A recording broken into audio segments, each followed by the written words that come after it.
Chapter 626. Alright, everyone, please continue to kill me. It looks like the wine I drank the day before yesterday has not completely sobered me.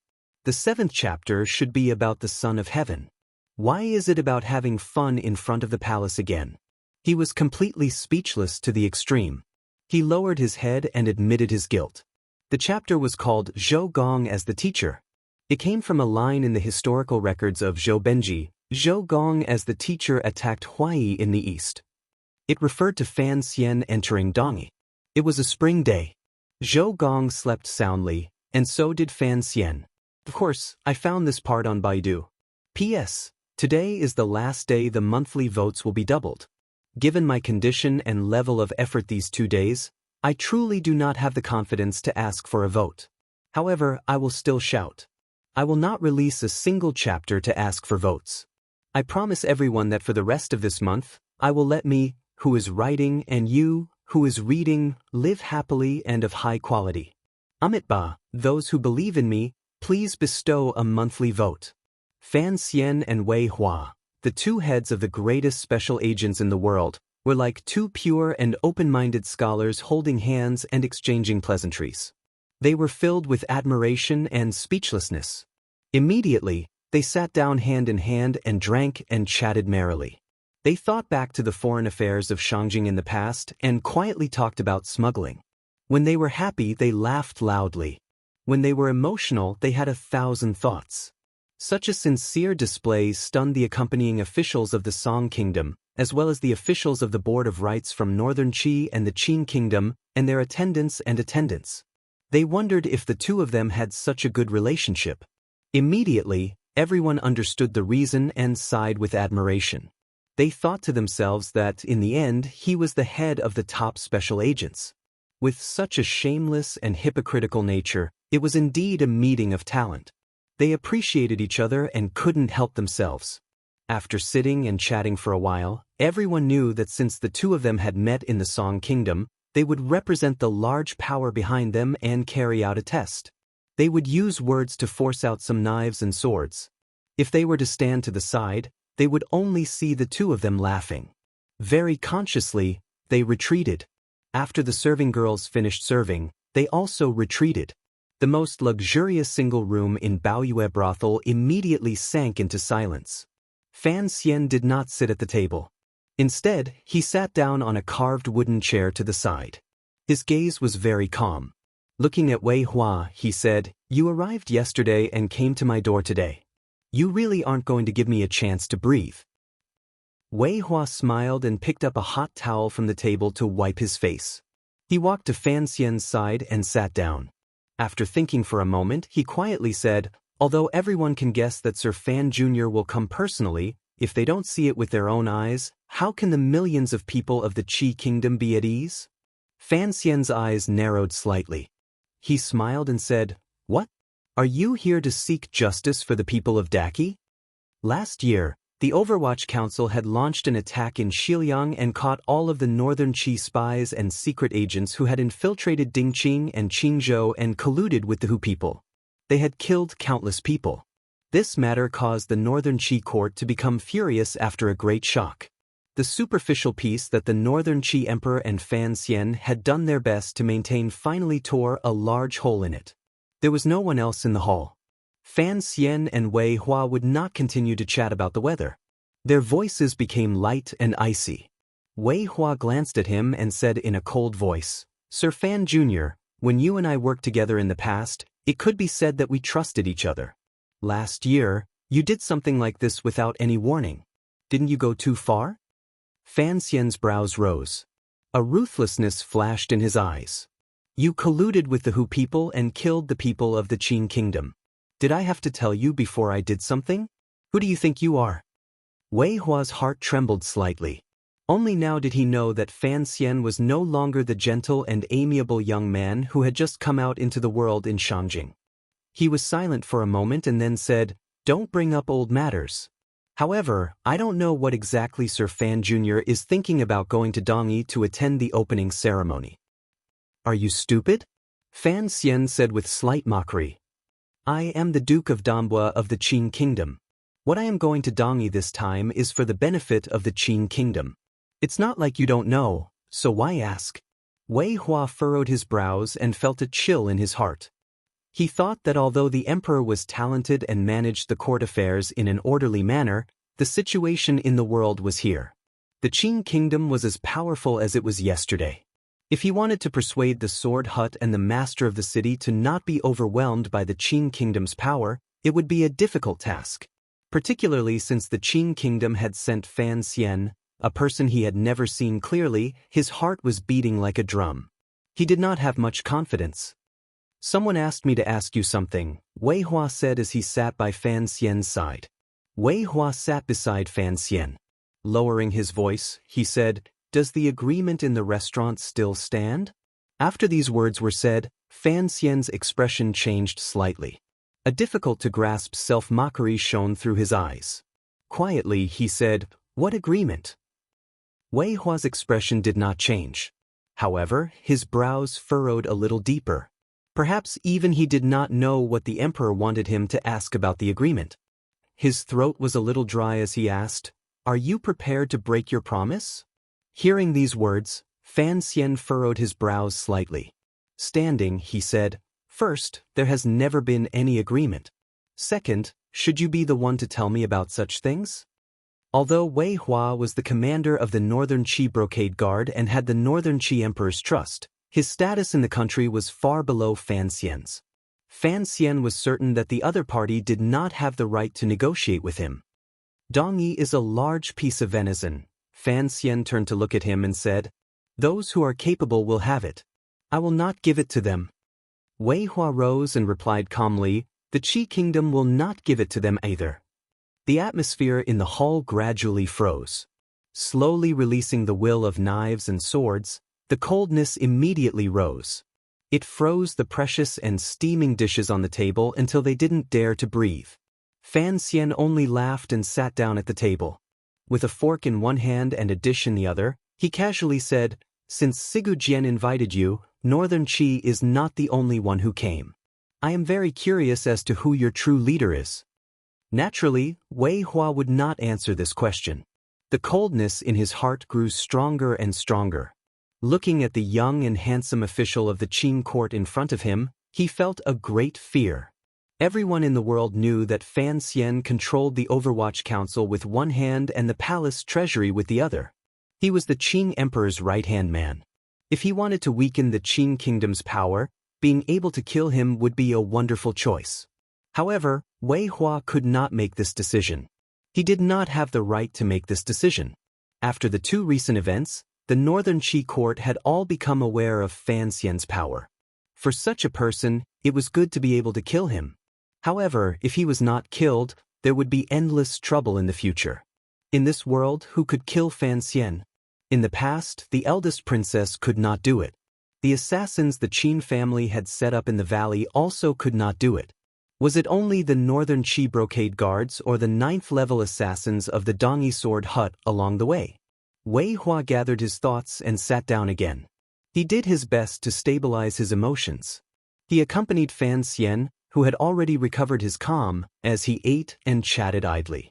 The Qin kingdom and Northern Qi were the two most powerful powers in the world. The two large diplomatic groups heading to Dongi to witness the opening ceremony of the hut had coincidentally run into each other the moment they entered the territory controlled by Dongi. This reality made many people feel fear and unease. In particular, the welcoming disciples of the Dongi Sword Hut and the officials of the manor of the master of the city were very cautious. They were terrified that the two sides would become envious and impatient and start fighting.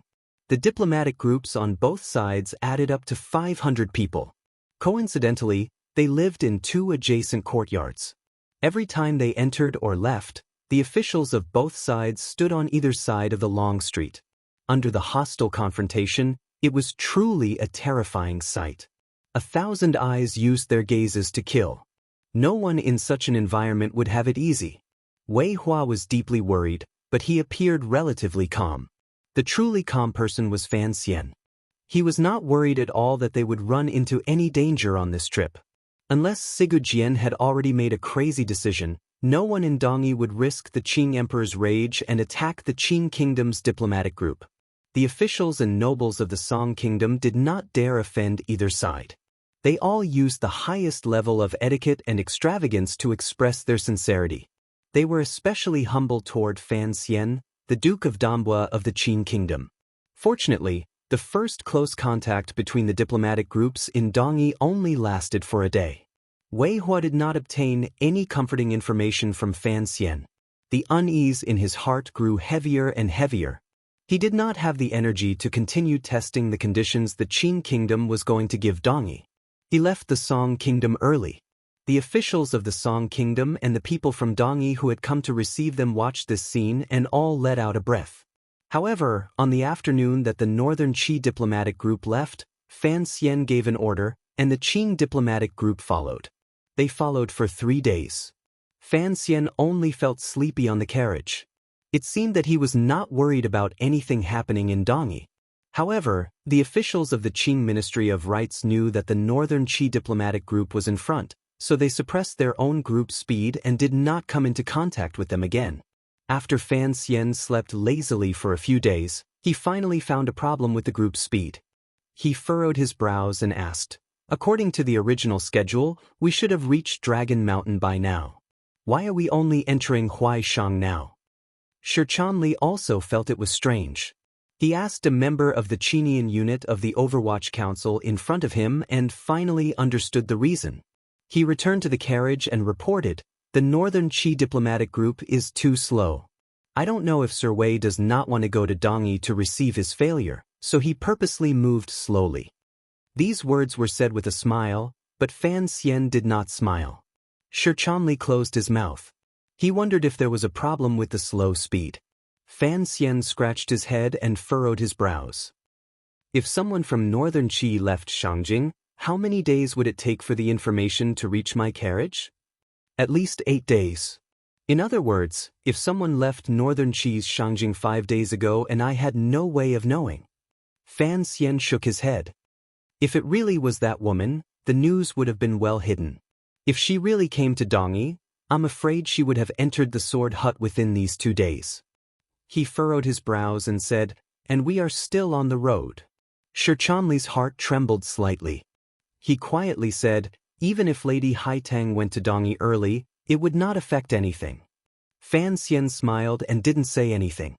He thought to himself that Wei Hua had used such a shameful method to give Northern Qi's lobbyist time to meet with Sigu Jian alone. It was truly interesting.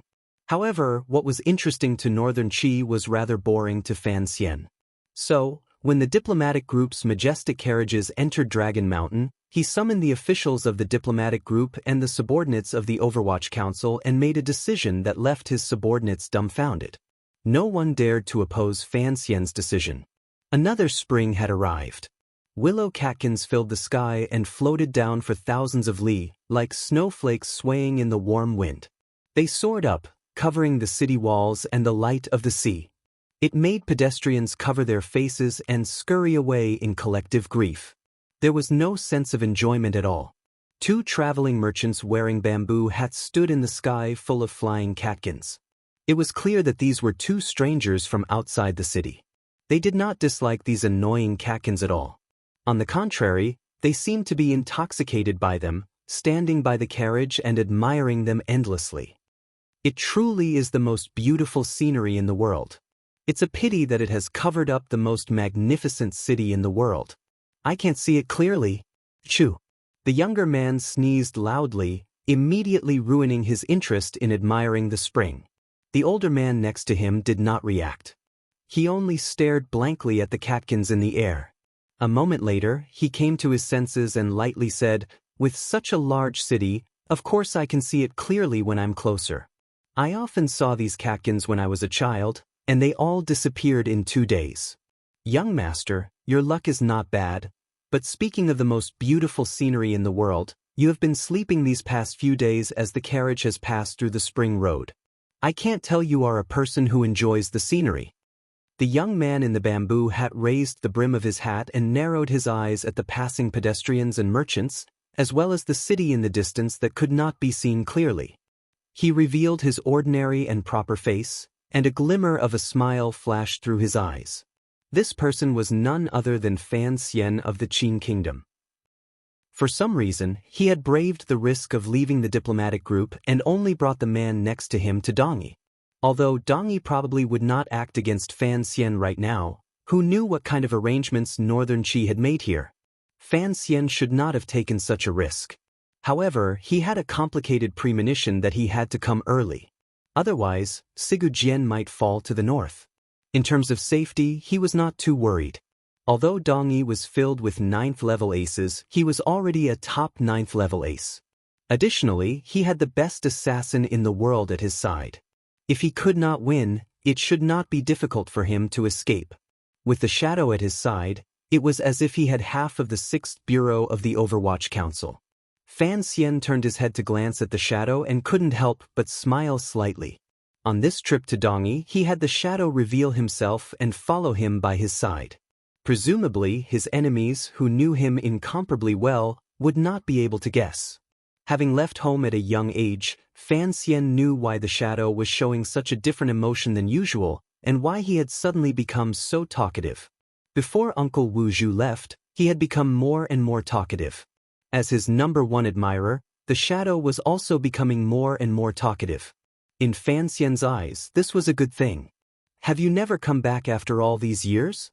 Fan Xian suddenly thought of something and asked in surprise. The shadow pushed down the brim of his straw hat, blocking out the falling cotton and covering his face. Coldly he said, "I can't kill him.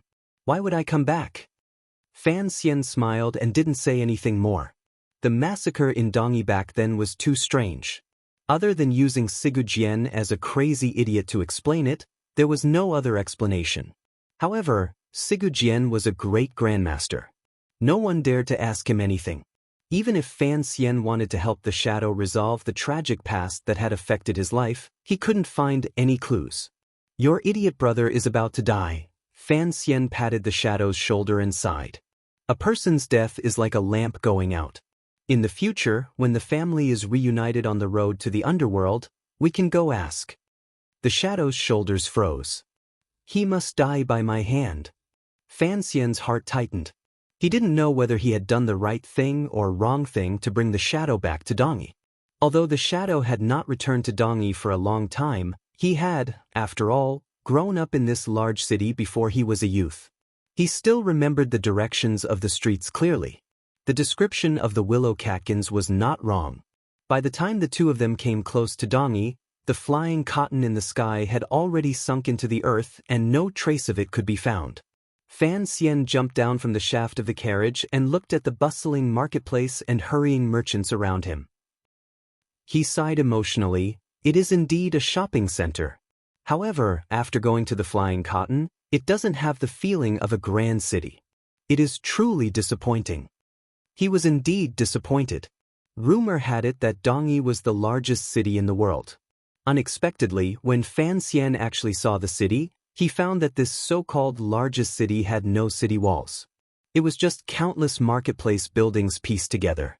Dongyi was built very late, the shadow said in a cold voice to the side. From the beginning, they never built city walls. Fan Xian looked at the gray buildings that filled his field of vision and the layers of streets. He was secretly shocked. The area of Dongyi was truly frighteningly large. After listening to the shadow's explanation, he furrowed his brows and said, "For such a large city to not have city walls, wouldn't that make it easier for enemies to invade?" In the beginning, Dongyi was filled with profit-hungry merchants and foolish common people. It had no ability to resist foreign enemies. Even if they spent countless resources to build a natural stronghold city wall, it would still be impossible for them to resist the armies of Northern Qi or the Qin Kingdom. Whether or not there was a city wall did not have much of an effect on Dongyi. The shadow paused for a moment and then said, "Some people say that Big Brother is Dongyi's city wall. If he is alive and Dongyi has no city wall, no enemies will dare to invade. If he is dead, even if Dongyi has a 1,000-foot wall, it will still be the end of the country and its family." Chapter 627. Fan Xian and the shadow silently looked at the scenery inside the large city. Perhaps the shadow was deeply moved, but Fan Xian was slightly shaken by the scene before him. Perhaps the shadow was deeply moved, but Fan Xian was slightly shaken by the scenes reflected in his eyes. Dongyi indeed lived up to its name as the largest city in the world. It took up a lot of land. Their carriage traveled through the city for a long time, but they were still far from their predetermined destination. Along the way, they saw all kinds of buildings and bustling crowds moving through them. Goods from all over the world gathered here. Countless accents rang out on the streets.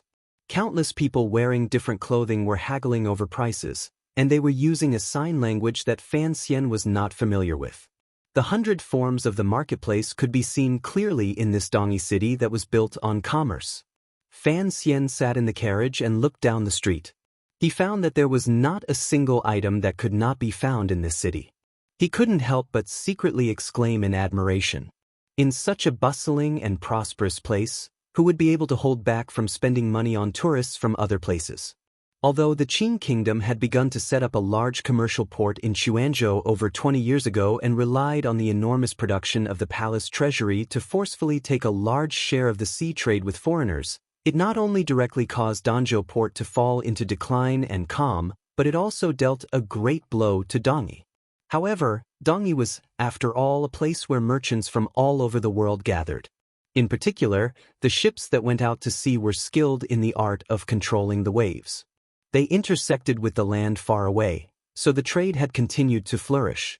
Even with the palace treasury that Fan Xian now controlled, if they wanted to travel by sea, they could not completely rely on Quanzhou to go out to sea.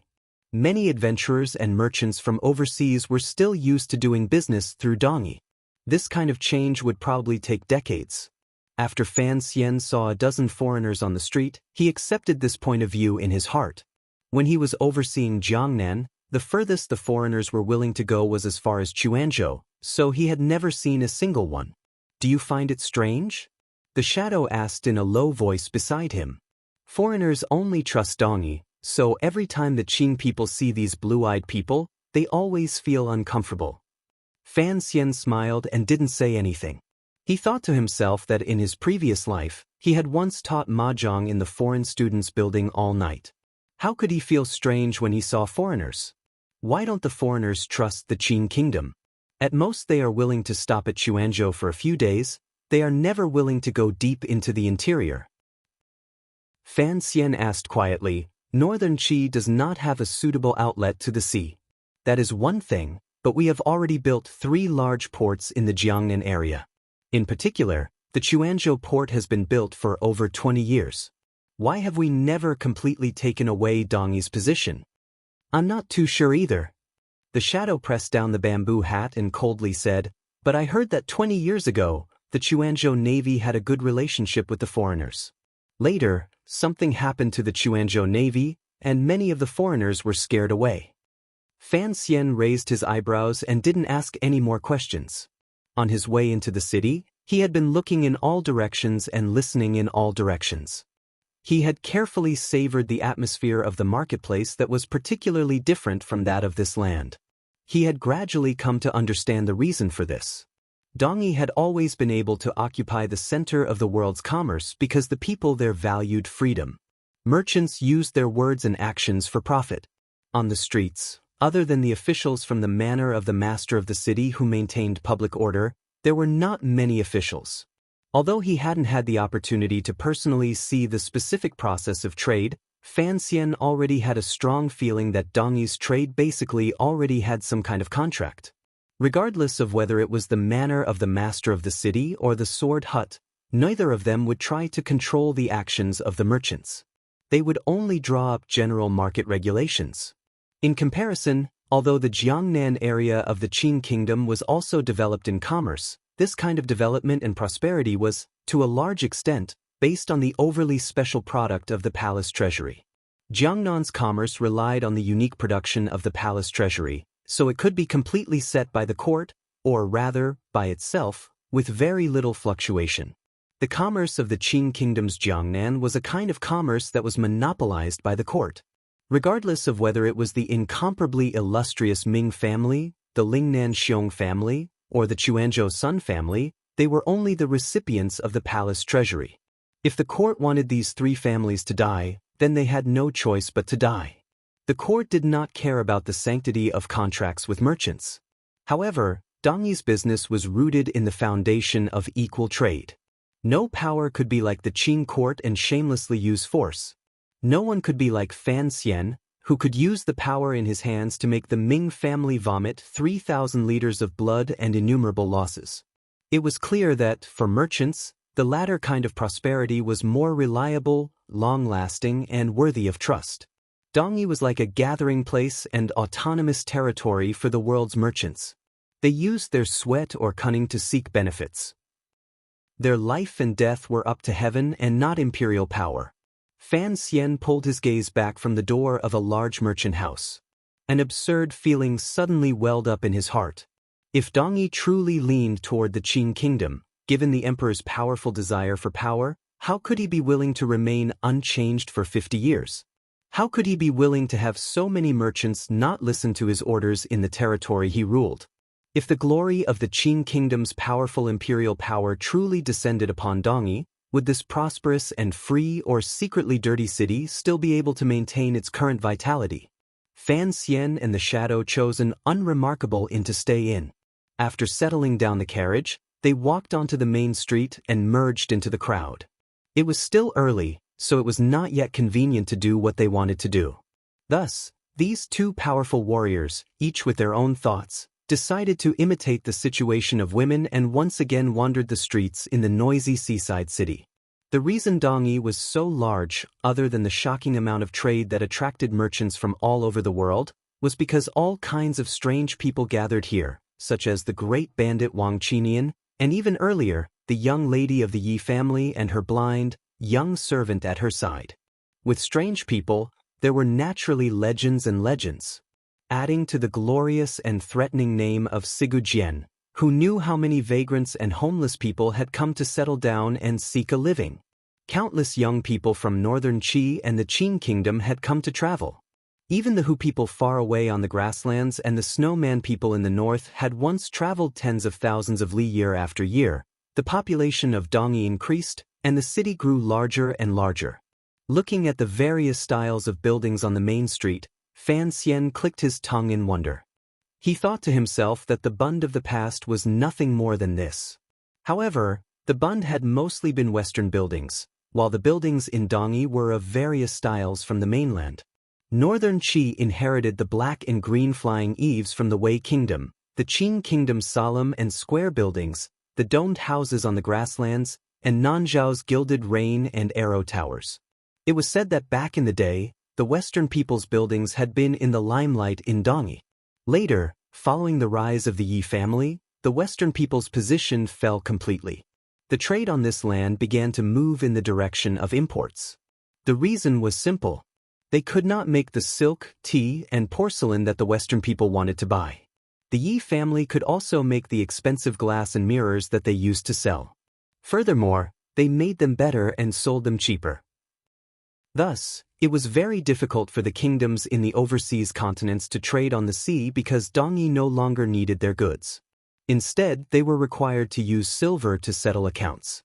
If it weren't for the large amounts of silver mines that were rumored to have been discovered somewhere in the wild lands a dozen years ago, their national coffers would have long been emptied by the cunning and ruthless merchants of Dongyi, as well as the Yi family that had fallen from the sky. They would no longer be able to support the extravagant needs of the nobles in their country. After listening to Fan Xian's rueful words, the Shadow coldly said, "The Western people are no different from us. However, their martial arts are like their sorcerers. They look good, but they are actually completely useless. Thus, they can only allow us to exploit them. They only come to complain every year." Hearing these words, Fan Xian couldn't help but smile. He still remembered the first moment he was reborn into this world. He saw the Shadow beside him fly over like an eagle and instantly kill a sorcerer. The sun was slightly setting, but Dongyi was still as lively as before. Although the shops gradually showed signs of closing, the places of pleasure in the middle of the streets were preparing to light up their red lights. "Have you finished looking?" the Shadow suddenly asked. Fan Xian used his fingers to gently pull on his straw hat. After a moment of silence, he said, "Yes." He was a traveler from another world, but in this world, he could not be a simple traveler. After the rare half-day tour of Dongyi temporarily came to an end, Fan Xian was going to return to the darkness, leaving behind the joy and gratification of sightseeing and picking up his black dagger again. The shadow tilted his head slightly and turned to the right. Brushing past a row of sorry ice stalls, he disappeared into a small alley. In a flash, the straw hat disappeared without a trace.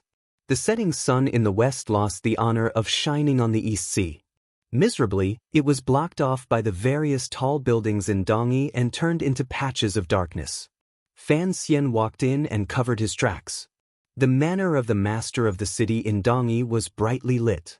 Although it was not completely night and there was a lingering warmth of the setting sun still shining on the tall eaves of the manor, the servants in the manor had long lit the lamps. It was as if they were all afraid of the arrival of the night in Dongyi. In a few days, the diplomatic groups from the Qing Kingdom and Northern Qi would arrive in Dongyi.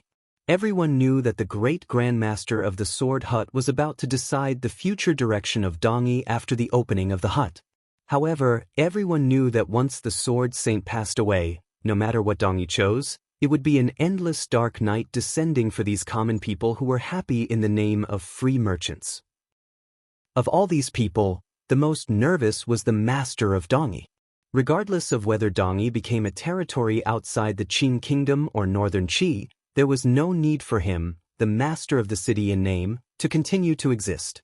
He was the master of the city in name because the true masters of Dongyi were Sigujien and the Sword Hut. He only enjoyed the glory and wealth and carried out simple administrative work on behalf of them. The master of the city looked worriedly at the middle-aged swordsman sitting across from him. Faintly, he sighed and said, "Master Yun, to say something inauspicious, it looks like the Sword Saint is not going to make it. As the head of the Sword Hut, you have to make a decision." Yun Jilan, the first disciple of the Sword Hut, lowered his head slightly and maintained his silence. After a long time, he said, "Teacher knows his limits. There is no need for you to worry too much. Even if I don't worry for myself, I have to worry for the people in this city." The master of the city stared into his eyes and said, "If we really surrender to the Qing Kingdom, at worst, I will go to the Qing Kingdom's Jingdo to be a free and unfettered marquis. Dongyi has worked hard to build this city. Are we really going to give it to our enemy, the Qing Emperor, with both hands?" Yun Jilan knew that the master of the city purposely spoke in such a dignified manner because he was worried about his own path of escape once the city fell and the hut fell. If this person actually dared to go to Jingdo to be a free and unfettered marquis, why would he ask him so seriously today? Everyone knew the Qing Emperor's ambition and terrifying ruthlessness. If the master of the city went to be a free and unfettered marquis, he would probably be greeted with a cup of poisoned wine within 2 years. Yun Jilan had to admit that his thoughts were the same as those of the master of the city. As a superior 9th-level ace, he was not worried about his future after the city fell. Presumably, even the Qing Emperor would welcome him. However, he had grown up in Dongyi. He had a sense of belonging and love for this city and the Sword Hut that came from the depths of his soul. No matter what, he could not accept Dongyi surrendering without a fight and being absorbed into the Qing Kingdom's territory. If they could remain independent of the two powers in the world, it would be Dongyi's best future. If the situation could not be reversed, Yun Jilan would rather join hands with the relatively weaker Northern Qi court to fight the Qing Kingdom together. Yun Jilan furrowed his brows slightly. His eyelids fluttered weakly, revealing 2 cold lights that flashed through them. He knew that an important figure was in the Sword Hut having an important conversation with his teacher. If this negotiation was successful, then Dongyi would stand up bravely and carry out a decisive resistance against the powerful Qing Kingdom. Yun Jilan raised his eyelids and looked at the master of the city. "I will not surrender." The master of Dongyi was slightly startled. It was as if he had not expected the other party to agree so readily. Truthfully speaking, the master of the city had been tossing and turning restlessly these 2 years. No matter what choice he made, it could not make him happy unless Sir Sigujian's injuries recovered and he regained his former might. He looked at Yun Jilan hesitantly and said, "But what exactly does the Sword Saint mean? I haven't seen him for more than 2 years." Yun Jilan did not answer this question. His expression was slightly strange. Even now, he, the first disciple of the Sword Hut, was not sure what his teacher was thinking. Was it to fight or surrender? However, he immediately calmed down. Thinking of the major figure in the Sword Hut, he took a deep breath and said, "Presumably, the teacher also does not want his life's work to go to waste like this." The master of the city furrowed his brows deeply and glanced at Yun Jilan.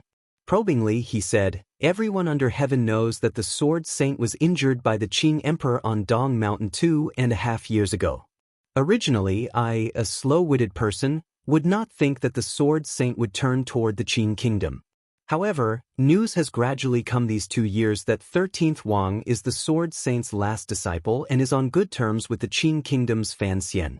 I don't know what Master Yun thinks of this matter." After these words were said, Yun Jilan's expression became serious. Sternly, he said, 13th Wang is my brother disciple. Everything he does is arranged by my teacher. It is precisely because his friendship with Fan Xian was arranged by the Sword Saint that this is what I am most worried about. The master of the city looked at Yun Jilan and said seriously. Yun Jilan sank into silence. In the past, he had also felt a boundless coldness from this arrangement. He had never thought that his always proud and ruthless teacher would, before his death, be willing to put aside his deep hatred and make secret contact with the Qing kingdom. 13th Wang. He sighed in his heart and said to himself, "I don't have any objections to you. Even if teacher wants you to take over the Sword Hut, I will only listen to you." However, the light on the table suddenly dimmed and then brightened, reflecting Yun Jilan's cold face. He knew that the most important thing right now was to not let the Qing kingdom's people disturb the important negotiations in the Sword Hut. On the Sword Hut side, he had already arranged for countless aces to lie in wait outside. He had also arranged for many powerful warriors outside the plum garden. Yun Jilan raised his wine cup and took a shallow sip. "I have already made arrangements for 13th Wang.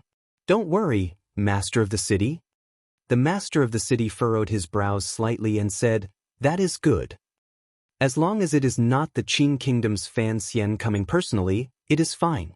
Sir Fan Jr. is still on his way." Yun Jilan's eyes were solemn. Calmly and firmly he said, "But, if he dares to go find little brother alone, I will keep him there forever." Fan Xian had already arrived. He and the shadow had admired the eaves of the manor like tourists. However, no one on Dongyi's side knew. At the same time, Fan Xian also did not know that the first disciple of the Sword Hut, Yun Jilan, had begun to protect the Sword Hut because of his loyalty to Dongyi and himself. He was even willing to harm 13th Wang to keep the Qing kingdom's people forever on this land. At the beginning of the night, Fan Xian came to a courtyard on the outskirts of Dongyi. Looking at the green banner hanging to dry on the low wall, he couldn't resist smiling slightly. Naturally, he did not go forward and directly knock on the door. Instead, he made a few turns and passed through the back of a plum garden, preparing to see 13th Wang, who had been waiting for him. As he walked through the plum blossoms and was about 5 or 6 steps away from the back door, Fan Xian stopped his steps. He didn't hear the barking of the dog in the courtyard. 13th Wang had once told him that he raised a mutt with the best nose when they were chatting. Dogs could be made into dog meat hot pot, but plum blossoms would not be the only one left. Fan Xian's fingers curled slightly. His eyelids lowered as he stared at the plum blossom in front of his feet. He knew there was an ambush here and that the people lying in ambush were all aces. When his figure paused, he felt a gust of wind sweep past in front of him and cut down a plum blossom. Immediately after, powerful sword intents seeped in from all directions. Chapter 628. He was thankful for the days he had spent with 13th Wang holding a green banner and chatting. He was thankful for the loyal dog in the courtyard of the plum garden that could die. At the most dangerous moment, Fan Xian stopped his steps a moment earlier than he should have. He stepped just outside the circle of sword qi. His sudden pause and landing caused one of the aces who had been accumulating power for a long time to finally lose control of the sword intent in his hand. It broke through the air and landed in front of Fan Xian, revealing his figure. A streak of sword intent landed in the air. Immediately after, a number of sharp sword intents followed. Although they had not reached a perfect realm, they still attacked Fan Xian's body from 3 directions like venomous snakes. Fan Xian's left temple felt like it had been pricked by a needle. He blinked his right eye and felt slightly sore. At the same time, he felt the hairs on his right arm begin to stand up one by one. He felt danger. Since the Qin family's attack in the valley and Yan Xiaoyi's arrow pointing at him with his godly bow, this was the most recent and coldest danger. 5 streaks of sword intent. Other than the person who had struck at the plum garden earlier, who was slightly weaker, the other 4 were all aces. At first, it was just a calm night in the plum garden. Suddenly, terrifying sword intents seeped out and faintly controlled the directions Fan Xian could escape in. Just as Fan Xian had sighed with emotion earlier, Dongyi was a strange place with as many aces as there were clouds in the sky. 4 9th-level aces had appeared on such a normal night. Such an ambush was truly frightening. However, Fan Xian still had his head and eyelids lowered. Feeling the sword intents in 3 directions around him, he did not move at all. Those 5 swords did not move. The sword intent was initially fierce and vigorous, but it quickly returned to a neutral and peaceful atmosphere.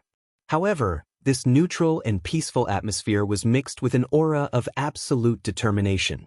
It was like a few enraged venomous snakes that were lifting their slender and long bodies, slightly leaning backwards, staring at the prey in the field, ready to give it a fatal blow at any time. There was a hissing sound in the air, as if some invisible power was tearing apart the empty space. It formed countless lines condensed from sword chi in the air, cutting the space in front of the plum garden into countless small areas. If someone dared to walk into these areas, they would definitely be cut into countless pieces by the sharp sword chi. It looked like he was just stopping some people from entering 13th Wang's residence, but Fan Xian did not think so. He felt a hidden murderous aura. The reason these swords had been accumulating power and not attacking was because of Fan Xian's miraculous landing at the beginning. Closing his eyes, he gave up on the idea of entering the courtyard. Closing his eyes, he gave a clear whistle and spat out the impure air in his body. His large and small circulations began to circulate wildly. Using the purest tyrannical zhenqi in his body, he abruptly charged backward. In the dark night, dust flew up. With a bang, Fan Xian disappeared without a trace. Turning into a gust of wind, he rushed backward. If it had been anyone else among the assassins, they probably would not have been able to react to Fan Xian's tyrannical zhenqi circulation speed. They could only watch as he frantically left. However, the assassins were all 9th level, goddamned 9th level. When Fan Xian closed his eyes, a streak of sword chi came lightly from the right side of the sky. The tip of the sword glowed with a cold light as it pierced directly toward his weak eyelids. Fan Xian let out a breath on the sword chi. The sword chi swayed slightly and did not stop. It pierced downward, piercing toward his weak throat. The power of the sword came but did not leave. It pressed forward with an indomitable will. It was the essence of the Sigu sword. Fan Xian's body shook violently and turned into a puff of smoke. Relying on his powerful speed, he forcefully escaped the damage of this sword intent. Almost at the same time, a normal steel sword mysteriously appeared in his path of retreat. Because Fan Xian had retreated quickly, the ace of the sword hut was unable to stop his figure. However, the sword could. This normal steel sword left his hand and flew just in time below the lightning-like figure, slicing horizontally across Fan Xian's left calf. Fan Xian's speed could not be reduced. Once he slowed down, he would be surrounded by the 4 level 9 experts, and he would no longer have a chance to break out of the encirclement. However, the swordsmanship of the Dongyi Sword Hut disciples was indeed marvelous. In such a high-speed battle situation, the sword that left his hand was still able to accurately and viciously slice toward his calf. It looked like Fan Xian had stupidly used his calf to crash into the blade of the other party's sword. Fan Xian did not slow down. He could not slow down. Unexpectedly, his body twisted forcefully in midair. However, the angle of the twist was too small. It did not affect anything at all. In a flash, his calf struck viciously against the sharp blade of the sword. There was a crisp clang. No one could describe their emotions when they saw this scene because Fan Xian's leg was not broken. On the contrary, it was the mysterious sword blocking his path that seemed to have been struck by a heavy hammer. It fell abruptly to the ground and rolled uncontrollably. Fan Xian's calf had been struck heavily. His entire body also rolled through the air. Now, he was facing the darkness of the plum garden, the only gap in the darkness that he could escape through. Right in front of the gap was an old plum tree. There were no flowers on the tree. There were only old and broken branches. Like a dragon's beard, it twisted and trembled endlessly. Fan Xian used his fastest speed to crash toward this old plum tree. As long as he charged through this gap, he would be able to safely enter the darkness. In the end, he had still underestimated the ace of the sword hut. 2 of the 4 9th-level swords had already come out. The other 2 had already silently calculated Fan Xian's path of retreat and arrived behind the old plum tree in the darkness. Fan Xian, who was crashing toward the old plum tree at high speed, narrowed his eyes slightly. A cold light flashed through them as he looked at the 2 green-clothed men behind the tree and the swords in their hands that were slowly stabbing toward the old plum tree trunk. The slow stabbing was just an illusion of time. In such a high-speed process, it was difficult for a human's strength to reverse the situation. The 2 swords appeared to be moving forward with an indomitable will and stupidly stabbing toward the air behind the old plum tree. Fan Xian knew that these 2 swords were very powerful and had accurately found that point. The point where the tips of the swords and Fan Xian's body would meet. Given Fan Xian's tyrannical martial method and the trajectory, he had forcefully increased his speed to crash toward the old plum tree. He would certainly come into the most intimate contact with the tips of the 2 swords. He thought for a long time. In reality, it was only for a moment when he rode the white horse past the mouth of the alley. The hard old plum tree trunk lay in front of Fan Xian's body. When it came into contact, it became soft like a steel bar had become soft to wrap around a finger. Fan Xian's momentum crashed toward the old plum tree. His body pressed the old plum tree forward. He was getting closer and closer to the tips of the 2 swords that seemed to have found an opening in the plum garden. No one could change any of this. In the next moment, Fan Xian would be pierced through the chest by these 2 wondrous swords. However, the old plum tree changed everything. The trunk of the plum tree slowly changed shape. The bark behind it had already been shattered by the 2 sword intense close at hand, but it did not break or shatter. It continued to block Fan Xian's body behind it. It was as if it did not want Fan Xian to receive any harm. The eyes of the 2 green-clothed disciples of the sword hut suddenly lit up. It was as if they were seeing something they had never seen in their lives. The plum tree had bent to the point where it could bend, but it still did not break. Fan Xian's tyrannical momentum was clearly ruthless, so why had this plum tree not broken? The tip of the swords gently touched the trunk of the old plum tree. With 2 soft sounds, the sword intense moved up the tree and pierced toward Fan Xian's heart meridian. However, Fan Xian's tyrannical momentum had long ceased to exist. His entire person was like a leaf attached to the plum tree. It was as if he was a part of this old plum tree. Strangely, the plum tree bounced back, bringing Fan Xian, who was like a leaf, back. He just happened to avoid the 2 swords that the green-clothed disciples of the sword hut had been accumulating for a long time. With countless cracking sounds, the old plum tree, under the attack of the 2 green steel swords, turned into a sky full of splinters.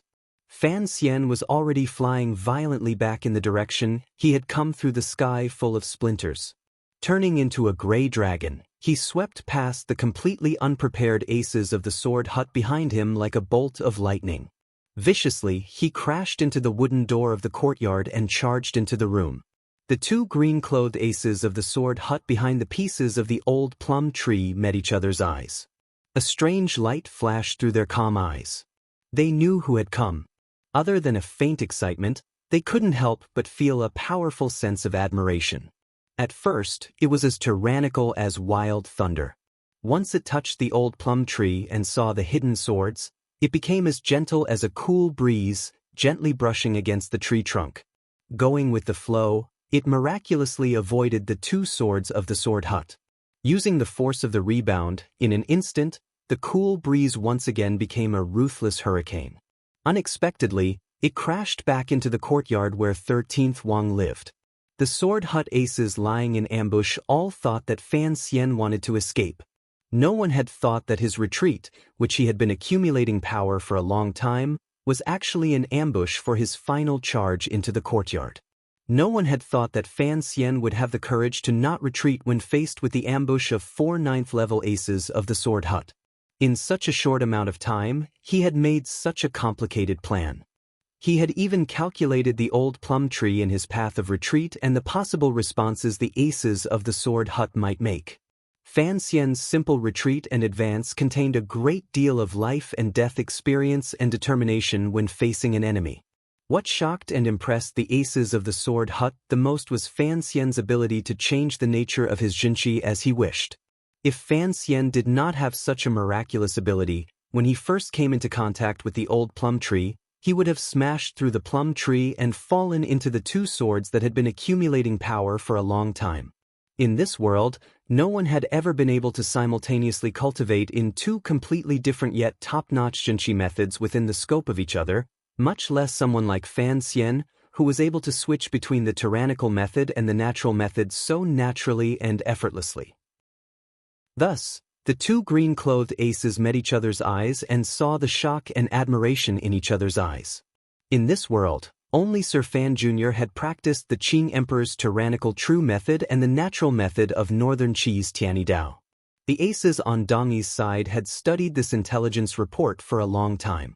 Even they had not thought that Fan Xian would be able to use these 2 kinds of jinqi methods at the same time in an instant.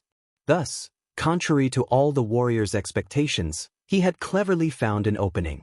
In this world, only Fan Xian, a freak, had 2 cycles of circulation. Fan Xian crashed into the courtyard and charged into the back room. He saw 13th Wang sitting cross-legged on the bed with a sallow complexion and soulless, sunken eyes. It was clear that 13th Wang had been poisoned. For some reason, seeing this scene, Fan Xian's heart was filled with anger. Like a gust of wind, he charged to the side of the bed. With a flick of his right finger, he stabbed toward the woman by 13th Wang's side who was holding a sword to his throat. Fan Xian charged in too quickly. It was clear that the woman had not thought that her 5 sect uncles would not be able to kill the enemy even when they attacked at the same time. On the contrary, he had charged into the inner courtyard. Her face was full of shock and confusion. She had no time to react. She could only watch as Fan Xian's powerful finger pierced straight toward her vitals. She was about to die. Suddenly, a glimmer of pain flashed through 13th Wang's eyes. Fan Xian's expression did not change, but his heart darkened slightly. His finger pulled back slightly. The wind in his finger deviated slightly and struck the female disciple of the sword hut on the left side of her chest. The female disciple gave a muffled grunt and fell onto the bed. She sank into unconsciousness. There was no time to say anything. Outside, there were still 4 9th-level aces of the sword hut in pursuit. Fan Xian did not ask why 13th Wang had been poisoned. He only silently picked him up and stomped viciously on the bed with the tip of his foot. With a crash, the large carved wooden bed collapsed. Fan Xian's figure followed the direction he had come from and charged out of the courtyard. 1 retreat, 1 advance, and 1 retreat. Fan Xian's choice of direction 3 times in a row was very strange. It did not conform to common sense at all and was completely outside of the sword hut aces' expectations. The 4 9th-level aces of the sword hut saw Fan Xian enter the courtyard. Their hearts were filled with fear, admiration, anger, and complicated emotions. They immediately calculated that he would certainly take their youngest disciple and break through the wall at the back of the courtyard to break out. They had not thought that Fan Xian would stupidly carry 13th Wang and charge out from the direction of the main door. The 3 9th-level aces and the 8th-level disciple had already flown up like large birds toward the direction of the courtyard. They hoped to block Fan Xian's path in the shortest amount of time possible. However, while they were in midair, they discovered with unusual shock that Fan Xian had brushed past them on the ground and was charging toward the plum garden.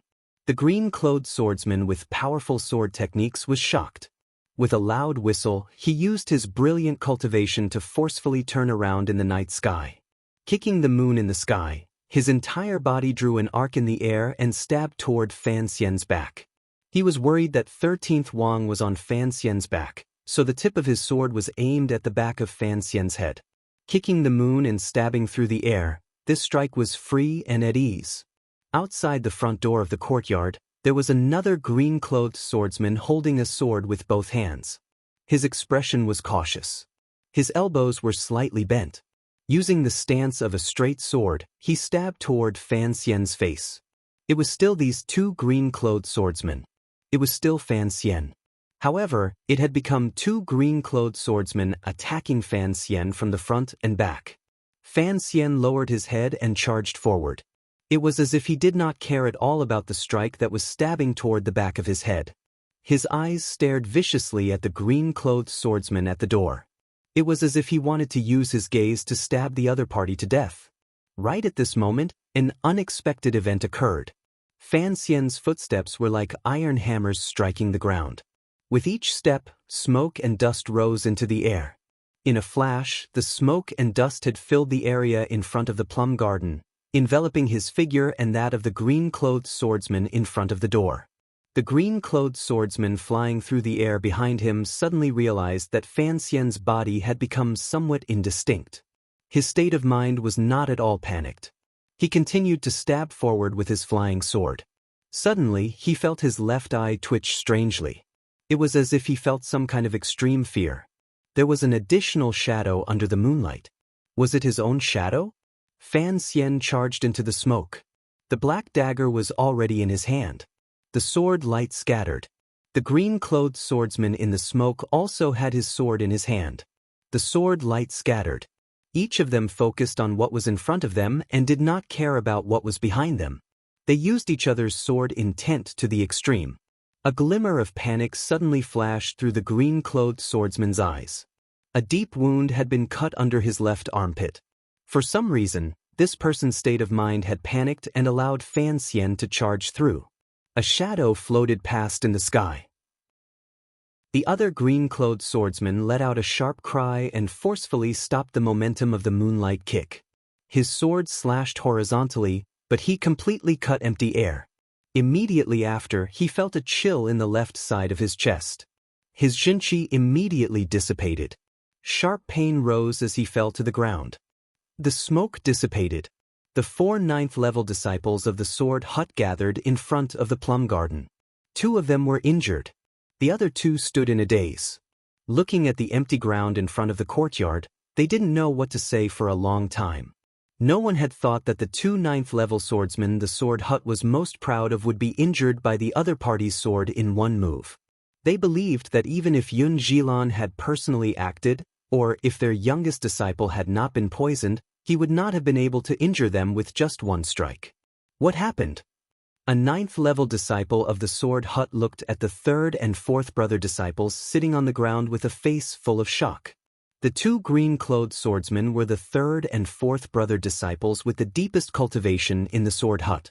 The sword hut had 13 disciples, but 12 of them were 9th-level swordsmen. Among them, the 3rd and 4th brother disciples were the best of the best. They could not believe the scene they were seeing. The left armpit of the 3rd disciple of the sword hut had been cut by Fan Xian's black dagger. It was not a serious injury. However, his mind was already scattered, which allowed Fan Xian to carry 13th Wang out. The 4th disciple's injury was even more serious. A sword had pierced his chest. Fortunately, it had not pierced his heart, but fresh blood flowed. It looked terrifying. The 2 green-clothed swordsmen met each other's eyes again. There was no longer admiration for Fan Xian's strength in their eyes. Instead, there was true fear. The smoke is poisonous. They still had a big secret they had not said. Sir Fan Jr. of the Southern Court was a master of poisons. Dongyi knew this. Even if Fan Xian's use of his feet to spread out the poison earlier was a marvelous skill, the 3rd disciple of the sword hut should not have been defeated by him in one move. Although the 4th disciple of the sword hut, who had kicked at the moon and faintly understood the essence of the Sigu sword, had been suddenly attacked by the assassin hiding in the shadows by the door to the courtyard, He should not have been injured to such an extent. The two green-clothed swordsmen slowly lowered their heads and digested the shock in their hearts. They knew this matter was too important. They had to report it to their teacher. Their defeat in one move earlier was not completely due to their strength. Rather, it was due to the shock that one strike and that shadow had given them. Fan Xian of the Southern Court knew where the door to the Sigu sword was.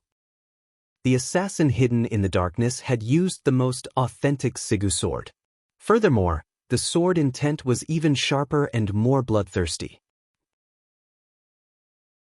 Chapter 629.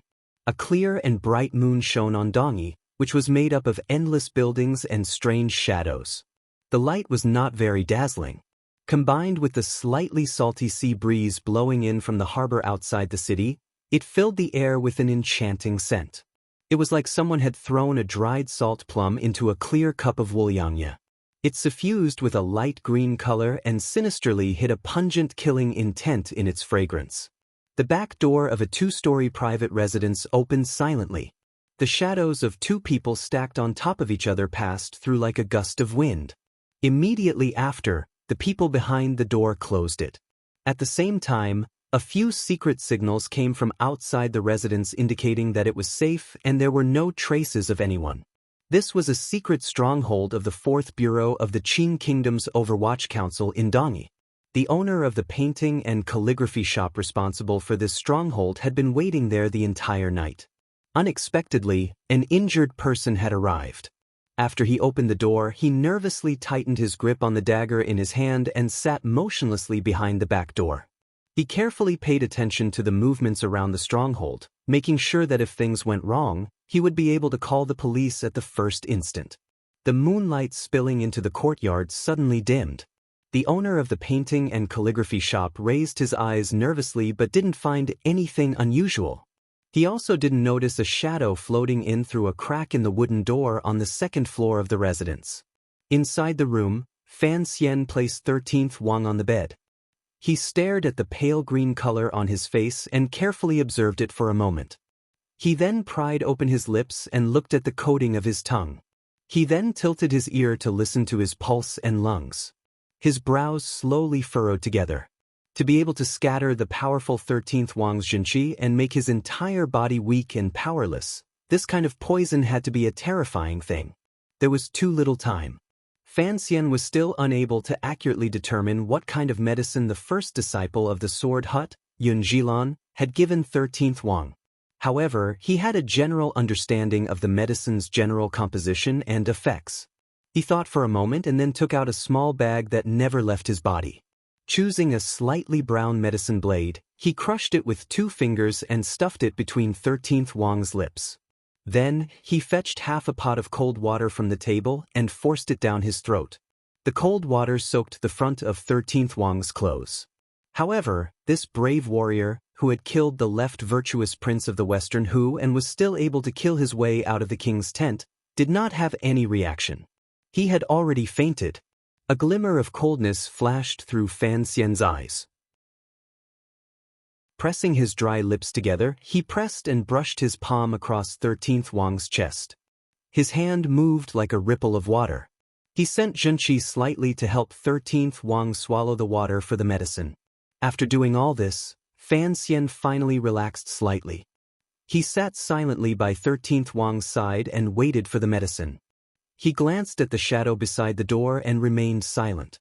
He seemed to be thinking about another very important question. By Fan Wang the water. With Qi He, and suddenly, Qi He. With Fan He. With it. By He with Yun, Fin He. Wang He. In Jiangnan, the meridians in Fan Xian's body had all shattered. It was only with the help of Begonia Duo's Tiani Dao martial method that he was able to repair them. Although 13th Wang was deeply poisoned, his meridians were a mess from the invasion of poison, and one could faintly feel that his blood vessels were riddled with holes. He was at least much easier to treat than Fan Xian had been in the past. It was impossible for the medicine to completely purge the poison in 13th Wang's body. Adding on Fan Xian's healing Jinqi, it was another result. Fei Jie had left, Shaoan had died, and Dongyi's poison master was nowhere to be found. In this world, Fan Xian could be said to be the foremost expert in using and curing poisons. Although Yun Jilan's medicine was powerful, it was not difficult for him. The shadow stood silently by the door, waiting for the matter of treating the poison. He looked coldly at 13th Wang, whose face was growing redder and redder. No one knew what he was thinking. After an indeterminable amount of time, 13th Wang finally opened his eyes and woke up. In the instant he woke up, he did not look at Fan Xian, who had worked hard to treat him. Instead, two chilling sharp lights seeped out of his eyes and pierced toward the middle-aged man in the shadows by the door. 13th Wang didn't know who the middle-aged man was. He only knew that he was about 40 years old. He had once met him by chance in Qingzhou and knew that he was Fan Xian's trusted aide. 13th Wang had thought that the middle-aged man, whose height couldn't be seen, was a secret agent of the Overwatch Council. Earlier, before he had fainted on Fan Xian's back, he had clearly seen the sword strike the middle-aged man had sent toward his fourth disciple brother in the moonlight. Sigu sword. The secret of the sword hut was never taught to outsiders. Only the 13 personal disciples of the sword hut could practice the Sigu sword. Who exactly are you? 13th Wang was weak, but his gaze was cautious and complicated. He stared at the shadow and asked in a raspy voice. Fan Xian slowly pulled back his palms from 13th Wang's back. He had used up too much of his jinqi. The sweat on his body flowed like syrup. His face was covered in sweat. Thinking of the 4 9th-level cold swords in the sword hut and the seemingly carefree but actually dangerous situation just now, Fan Xian felt a lingering fear and coldness in his heart. Indeed, he could not underestimate the heroes of the world. Although he was not afraid of anyone in a one-on-one fight, being surrounded and attacked by a few 9th-level aces was truly terrifying. Furthermore, he couldn't bear to leave 13th Wang behind. If the shadow had not suddenly appeared in that patch of moonlight, who knew what fate he would face today? After parting at the sorry ice stand, Fan Xian had given the shadow in order to contact the Overwatch Council's spy lying in ambush in Dongyi. He had gone alone to the Plum Garden courtyard. He had not thought that the shadow would be able to complete the mission so quickly and return to his side to save his life. Before dealing with the affairs of the 6th Bureau, I am first a shadow, the shadow said coldly by his side. Fan Xian was silent for a moment. He knew what the other party meant. In the past, he had been Qin Pingping's shadow, so he never left Qin Pingping's side.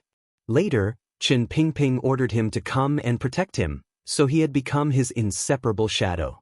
Even though Fan Xian had been careless and had the shadow deal with council affairs, if he left his side for a short moment, the shadow would still feel a powerful sense of unease and choose to find Fan Xian as quickly as possible.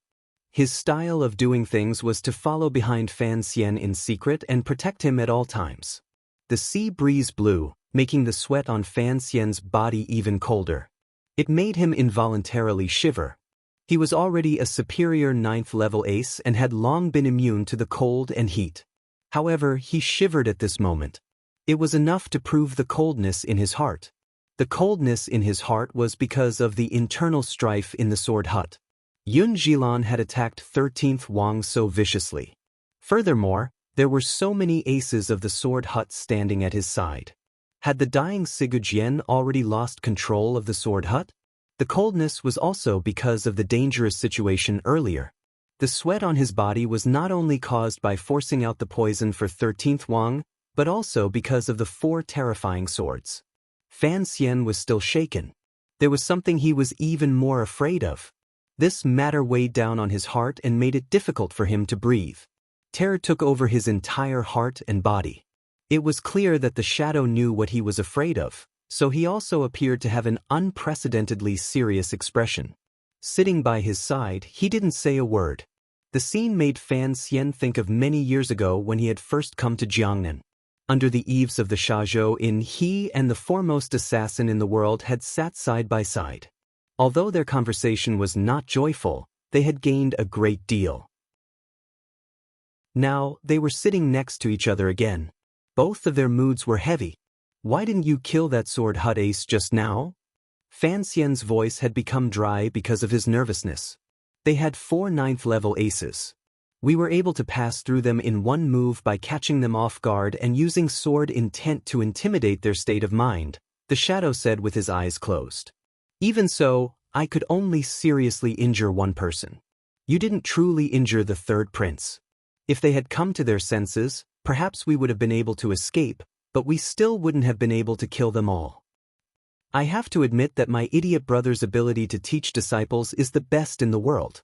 The shadow's words described a truth that everyone knew. Of the 4 great grandmasters, Yi Luyun did not accept disciples. The Qing emperor probably had a strange disciple like Fan Xian. Although Ku He's Tianyi Dao had many disciples, the only one who had truly raised countless aces was Sigu Jian. Just under the sword hut, there were 12 ninth-level aces. This was an astonishing number. Fan Xian was silent for a long time. He then suddenly said, I have been very careful these 3 years. Once I use Sigu sword, someone will certainly die under my sword.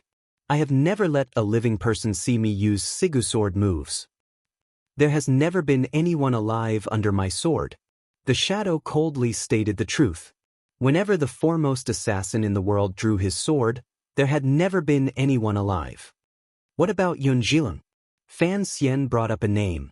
3 years ago in Jiangnan, the shadow had led the swordsmen of the 6th Bureau to chase and kill the disciples of the sword hut led by Yun Zhilang. They had forced the dark powers of Dongyi out of Suzhou and Hangzhou, contributing greatly to Fan Xian's order in Jiangnan. When I killed Yun Zhilan, I did not use the original sword, the shadow replied after a moment of silence. Fan Xian gently nodded his head. Even when the shadow had attacked Yun Zhilan on the West Lake fishing boat outside the Hangzhou building, he had only heavily injured him. It looked like the shadow was also worried that he would not be able to kill Yun Zhilan, so he had held back to avoid revealing his identity. That is why in the entire world only these 5 people tonight know 6. If you add 13th Wang, that is 7 people who might know this secret. Fan Xian lowered his head and thought. The problem is, we still have no way of silencing these people. When do you think Sigu Jian will guess that you are his lucky surviving brother? The shadow was silent for a long time. He then slowly said, perhaps a long time ago, he already knew that the shadow of the Overwatch Council was me. After these words were said, Fan Xian sank into a helpless calm. He knew that the thing he feared the most would perhaps become a reality because of this trip to Dongyi. He raised his head to gaze at the bright moon and lowered it to think of his hometown. He muttered, if Sigu Jian could help us keep this a secret, how good would that be? The shadow glanced at him and didn't say anything, but the sense of ridicule could not be hidden. Fan Xian suddenly let out a long sigh. Gazing at the shadow, he asked with a slight smile, how did it feel to assassinate the emperor in the Hanging Temple? The shadow thought for a moment and then said, it felt pretty good. Fan Xian shrugged and didn't say anything more. On the day of the assassination in the Hanging Temple, the emperor had revealed that the assassin was Sigu Jian's younger brother who had left home at a young age. Everyone knew that the Qing emperor was a great grandmaster, so his judgment would not be wrong. If Sigu Jian guessed that the shadow was his younger brother through the reports of his disciples and this news traveled back to the Qing kingdom, the head of the Overwatch Council's 6th Bureau, the shadow, had assassinated the Qing emperor. Would Qin Pingping still be able to sit properly in his wheelchair? This was the thing that Fan Xian and the shadow were most afraid of. Both of them had respect and love for the lonely old cripple from the depths of their hearts. Coming back to their senses, they regretted revealing a flaw in the moment earlier, a flaw that exposed the Overwatch Council's biggest secret. Perhaps things are not as bad as we think, Fan Xian suddenly said calmly. Fan Xian suddenly calmly said, tomorrow, I want to see Sigu Jian and discuss business with him. I want to discuss this matter as well. Just as Fan Xian had thought and said, this matter would not necessarily affect the Qing kingdom. However, he was carefully making preparations. The official business of this trip to Dongyi required him to carefully handle it. If he handled this matter well, perhaps all the problems would be resolved with the wind. We are friends. Fan Xian drank the thin porridge as he looked at 13th Wang, who was sitting by the bed with a pale face and injuries that had not yet healed. 13th Wang thought for a moment and then nodded. Fan Xian put down the bowl of porridge and said seriously, If you don't want to lose me, your friend, then, starting from today, don't say a word about everything that happened last night. Don't ask. 13th Wang nodded his head again. Although Fan Xian told him not to ask, he had to ask clearly about what had happened in Dongyi yesterday and a few days before. He used the tip of his finger to tap the table, indicating for 13th Wang to eat some porridge to nourish his stomach. Weighing his words, he said, "Yesterday, I dared to go alone to the plum garden to find you. It's not that I didn't think that Yun Jilan would send people to keep an eye on that place. Presumably, you know that I had the Overwatch Council send people to keep an eye on your residence. The biggest problem is that, given your strength, I thought that even if something tragic happened in the Sword Hut, you would have the ability to notify my subordinates or leave some traces for me." Fan Xian stared into 13th Wang's eyes. "Last night, I was almost surrounded and killed. This problem was caused by you. I don't understand how you could be trapped in a room and defeated so badly." Hearing these words, a glimmer of pain flashed through 13th Wang's eyes. It looked like the brothers in the sect had secretly taken action against him. It made even this young ace, who had a bright temperament, feel an unbearable pain. A moment later, 13th Wang said in a raspy voice, "3 days ago, eldest brother invited me to drink. We talked about the future of Dongyi. At the banquet, he was very excited, but I had no face to face him because I knew that what eldest brother said and did was correct. But your actions were arranged by Sigujien. You had no way of resisting." Fan Xian cut him off. 13th Wang was silent for a moment and then said, "Yes, if it weren't for teacher's orders, I would rather raise my sword against the Qing army than be like this, a role that my brothers spurn. It doesn't feel good to be a traitor, does it?" The corners of Fan Xian's lips twitched slightly as he spoke with a smile. In his heart, he was thinking of himself. 13th Wang didn't quite understand the meaning of the word, traitor. He shook his head and said, "I believe teacher is thinking for the future of Dongyi and the millions of people. Furthermore, no one knows what exactly teacher will do." He paused for a moment, then continued, "There were only me and eldest senior brother at the banquet. You know, before I came out of seclusion, although I had never seen senior brother, in these 2 years, we have a very good relationship. I even see him as my own brother." Fan Xian smiled coldly and said, "So, he gave you poisoned wine to drink, and you drank it in one gulp." A pained expression flashed through 13th Wang's eyes. In a trembling voice, he said, "Eldest brother is not such a treacherous person. I know he poisoned me for Dongyi. He doesn't want you Qing people to see teacher through my channels." "You are too naive and unaffected," Fan Xian sighed and said. "In this world, if you don't kill people, then others kill you.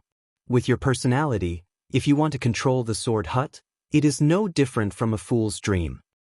Eldest brother doesn't want to kill me. He only wants to kill you and break a possible agreement," 13th Wang suddenly said angrily as he stared at Fan Xian.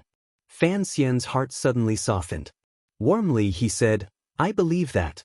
I've investigated the poison. Although it is harmful to your body, as long as you don't rashly use your Zhenqi, it will not be fatal. Yun Jilan and the other brothers of the Sword Hut still have good intentions toward you." Fan Xian's words were actually just to comfort 13th Wang. Perhaps even he didn't want to see the purest of the aces of the younger generation have his soul clouded by such filthy things.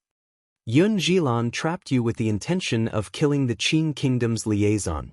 Furthermore, the scouts earlier reported that the Sword Hut is heavily guarded and forbids anyone from entering. It is clear that the people from Northern Qi have already entered the Sword Hut and are beginning to try to persuade your teacher, Fan Xian said. Fan Xian said, "What I want to know now is, who exactly is the important figure from Northern Qi?" "I don't know," 13th Wang said straightforwardly. 13th Wang said straightforwardly, "This matter was arranged by eldest brother from the beginning. Furthermore, I've been poisoned these few days and have been locked up in the courtyard. I want to see Sigujien. Is there any way?" Fan Xian stared into his eyes. 13th Wang's expression was slightly desolate. "I haven't seen teacher in 10 days. I don't know how his body is and if he can hold on." Fan Xian heard that he didn't answer his question at all and felt angry. However, he knew there was nothing he could do. With a cold smile, he said, "A major figure from northern Qi. Do you really think I can't guess who it is?" Although the sword hut is heavily guarded, Yunjilan cannot cover the sky with one hand. If you walk openly into the sword hut, will second brother, who has always maintained a neutral position, just watch as someone else kills you in front of the sword hut? 13th Wang looked at him like he was looking at a ghost and said, "Last night, you were almost killed by my brothers. Are you going to go to your death again today?" Fan Xian fell silent. He had to see this eccentric great-grandmaster before Northern Qi convinced Sigu Jian. Furthermore, it concerned the life of the person he cared about the most. If he didn't go to his death, many people in the world would die. You are the 13th disciple of the Sword Hut. You will always have some way in Dongi. I will send someone from the Overwatch Council to help you. Even if I can't enter the Sword Hut today, I must still see that major figure from Northern Qi. A strange, unfathomable expression flashed through Fan Xian's eyes. It was as if he had great confidence in how to deal with this major figure from Northern Qi.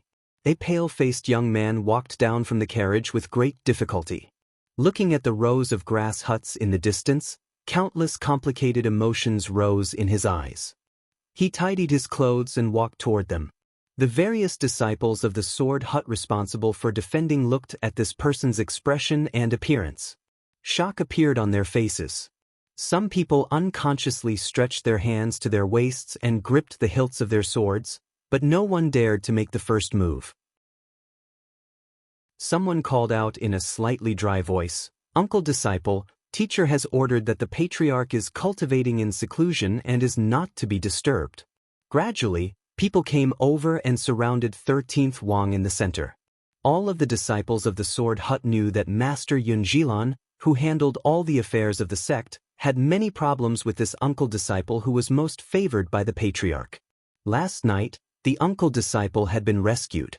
Everyone had guessed whether or not it was an ace from the Qin kingdom.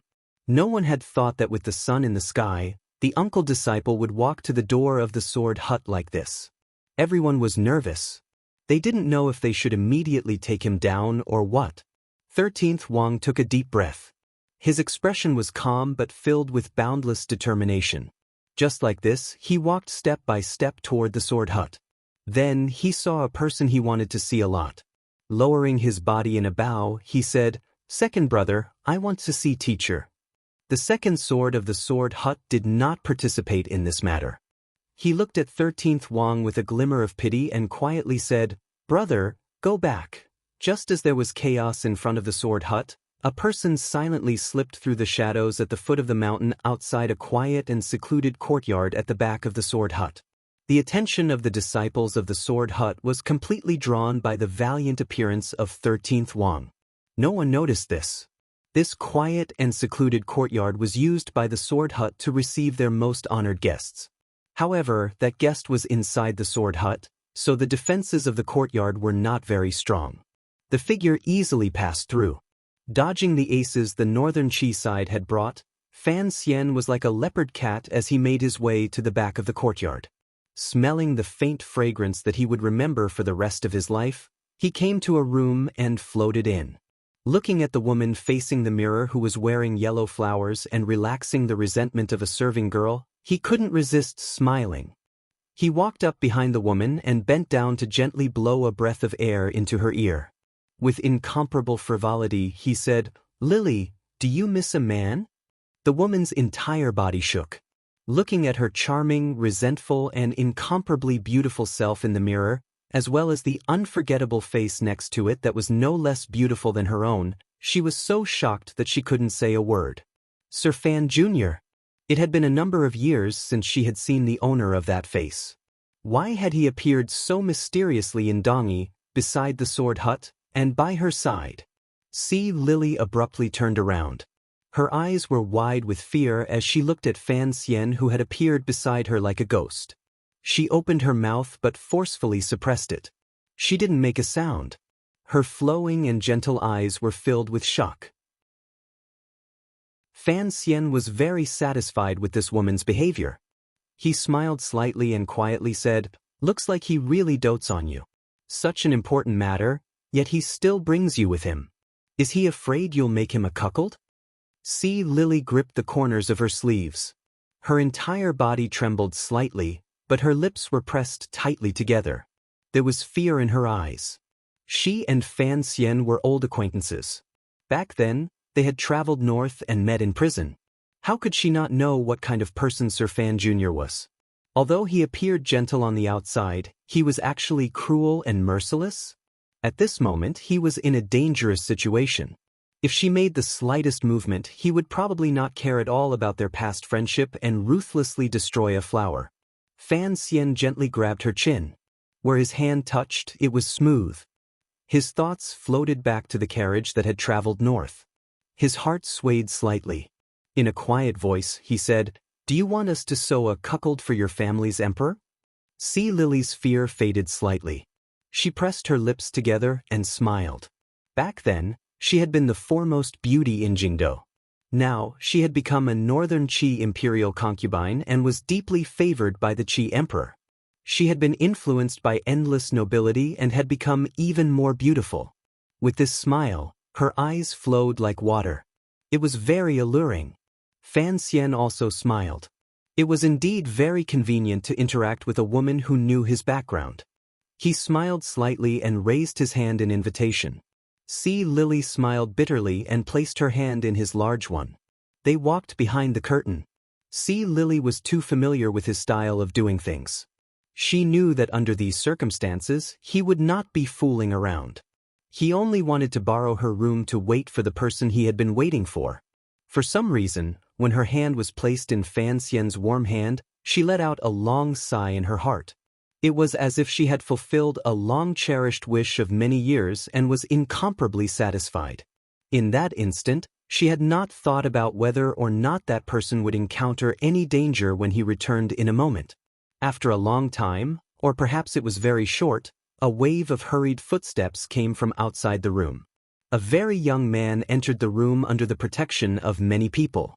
This man's eyebrows were like two swords, and his eyes were like the ocean. He wore plain clothes with a bright yellow sash tied around his waist. He walked with a majestic gait and a natural aura. "Your Majesty, Lady Lily is not here. Perhaps she has gone to play in the garden," a eunuch disguised as a servant reported in a sharp voice. The young man seemed to have something troubling his mind. He made a light sound of acknowledgement and sat down on a chair. Out of habit, he crossed his legs. A eunuch had long taken off his boots. Chapter 630. The Northern Qi Emperor was personally attending Sigu Jian's opening ceremony of the Sword Hut. Although this was certainly the last time Sigu Jian appeared in the world, the great Grandmaster's position was respected. Furthermore, this opening ceremony would determine the future ownership of Dongyi. For Northern Qi, it was very important. For the Northern Qi Emperor, as an emperor, to deign to come was still a shocking matter. Other than Fan Xian, who had already guessed it. He narrowed his eyes behind the curtain and looked through the layers of gauze at the young but shrewd Northern Qi Emperor.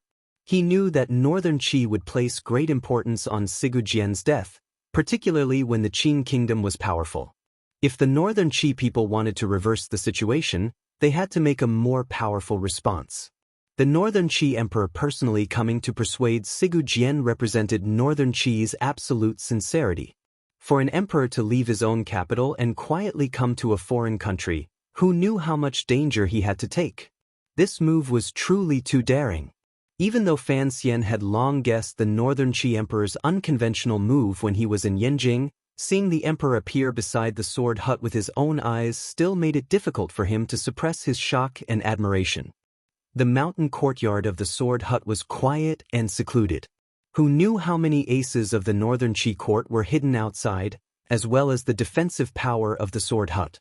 It seemed that no one had expected that in the center of the defense, the Qin kingdom's Fan Xian, who worried the Northern Qi people the most, had already quietly snuck in. He was only a few steps away from their emperor. Given Fan Xian's strength, if he took a risk, he might actually be able to capture the Northern Qi Emperor in the front room.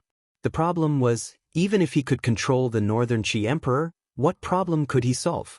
Furthermore, He had sensed long ago that there were countless aces hiding in the mountain courtyard. Outside this quiet and secluded room, there was a powerful figure slowly walking in. The footsteps stopped outside the room. Fan Xian lowered his head and furrowed his brows. He sensed carefully, but he still could not grasp the other person's breathing rhythm. From this detail, he was certain that the newcomer was an ace no less powerful than him. In terms of control of his inner strength, he was even purer and more natural than him. Other than the Northern Qi Emperor's martial teacher, Sir Lang Tiao, the head disciple of Tianidao sect, who else could have such a realm? His grip on Sea Lily's hand unconsciously tightened. He suddenly felt that his situation was absurd. His plan today had been too impulsive. If the Northern Qi Emperor came to Dongyi in disguise, he would certainly have a terrifying defensive power at his side. How could everything go smoothly? Perhaps it was because he held the Northern Qi Emperor's weakness that he acted so crazily.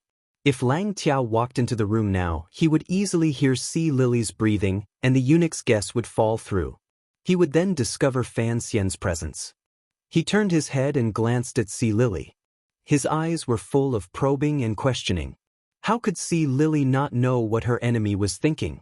Her eyes flickered, and she glared at him with extreme resentment. At this time, the Northern Qi Emperor was still resting outside. If he knew that his favored concubine and the most despicable pretty boy were not 10 steps away from him, exchanging amorous and passionate glances, he would probably be so angry that he would vomit blood and have green light glowing from the top of his head. Fan Xian smiled soundlessly. The corners of his lips pressed together slightly. His eyes blinked with a pleading expression. Sea Lily gazed helplessly at this man. Countless thoughts ran through her mind. Her fingers twisted nervously for a long time. Finally, she couldn't resist her heart softening. She agreed to the request in his eyes and faintly sighed. The Northern Qi Emperor's brows were tightly furrowed, thinking about something. Lang Tiao had just walked to the outside of the room to report something. The Northern Qi side all thought that Imperial concubine Li was playing in the garden, so the room should be quiet. Unexpectedly, a sigh suddenly rang out from inside the room. The tips of Fan Xian's brows twitched slightly. Outside, the Northern Qi Emperor's tightly furrowed brows suddenly relaxed. He opened his eyes and gazed calmly behind the curtains. Lang Tiao's figure stopped outside the room. His shadow was reflected in the door. Sea Lily tied her skirt as she walked out from behind the curtains. Flowing Cloud's hair was slightly messy, and her delicate face was slightly red. Her eyes, which seemed to speak, were slightly flustered, as if she had just done something shameful. A cold light flashed through the Northern Qi Emperor's eyes. Coldly he said, "So you're here. Earlier, when the eunuch said you were in the garden, why didn't you make a sound?" Facing this emperor, Sea Lily was not as happy or afraid as she was facing Fan Xian. She smiled unusually naturally and then sat in front of the dressing table. Facing the large mirror, she once again tidied her makeup and hair. Casually, she said, "Sometimes, how could I make a sound?" Hiding behind the curtains, Fan Xian's heart thumped. He didn't know if he had taken the right risk or if Sea Lily was as he imagined. These words carried a double meaning and pricked at him until he felt numb. The Northern Qi Emperor laughed coldly and stood up. Walking behind Sea Lily, he said, "Did you do something shameful that you don't dare let me know?" Hearing these words, Fan Xian, who was hiding in the back, couldn't resist smiling bitterly.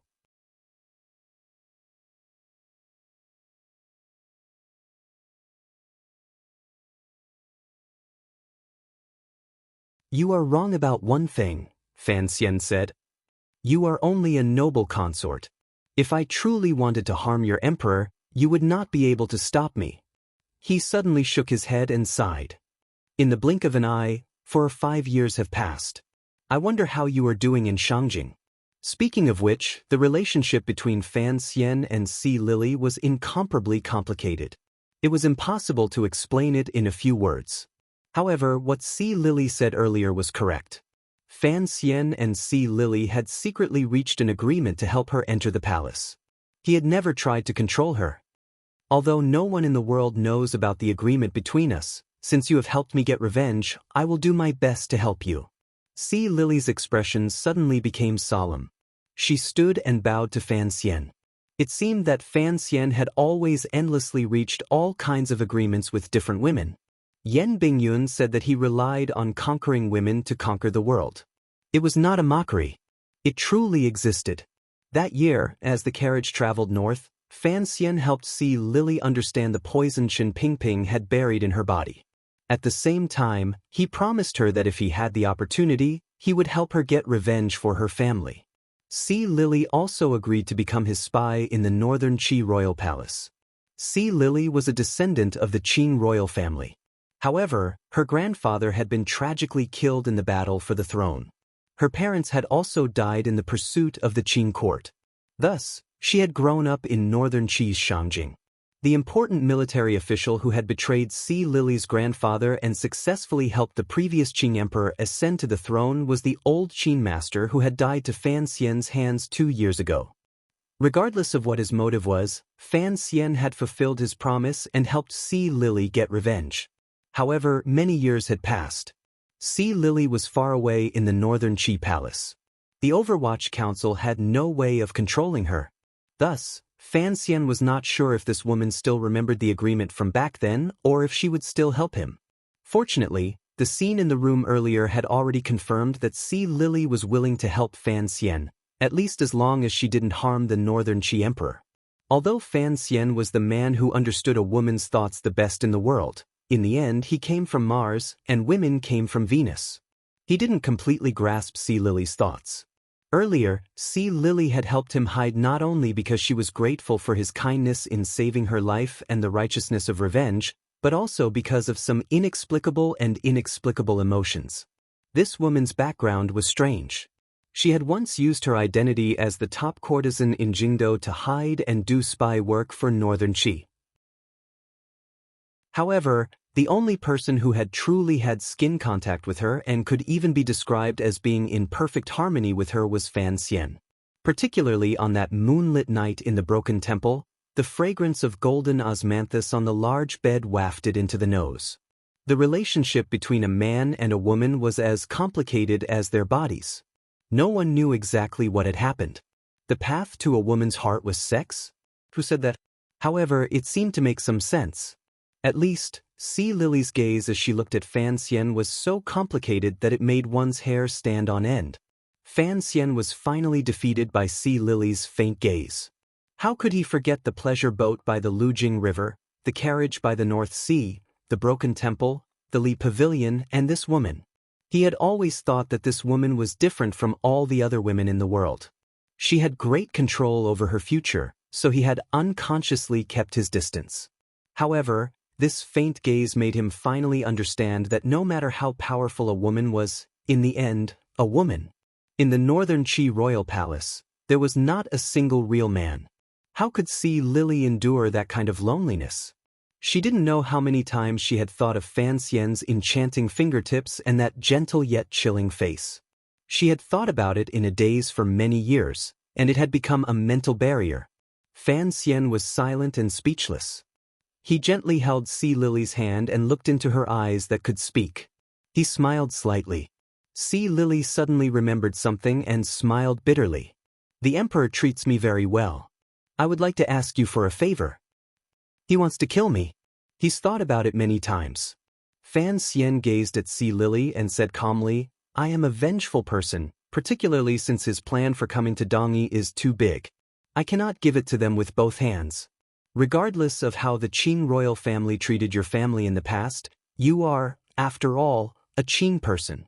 You cannot just watch as the two sides join hands and put pressure on the Qing kingdom. After my parents died, I no longer see myself as a Qing person. Sea Lily slowly pulled her hand back from his and said, I am just a normal and pitiful woman.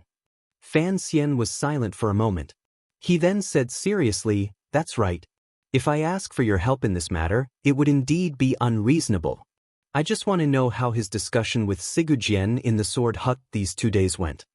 The corners of Sea Lily's lips twitched slightly. She smiled. Perhaps you won't believe it if I say it, but Sigujien is so arrogant that the Emperor personally deigned to come and enter the sword hut for 2 days straight. Yet he didn't even see this great grandmaster's face.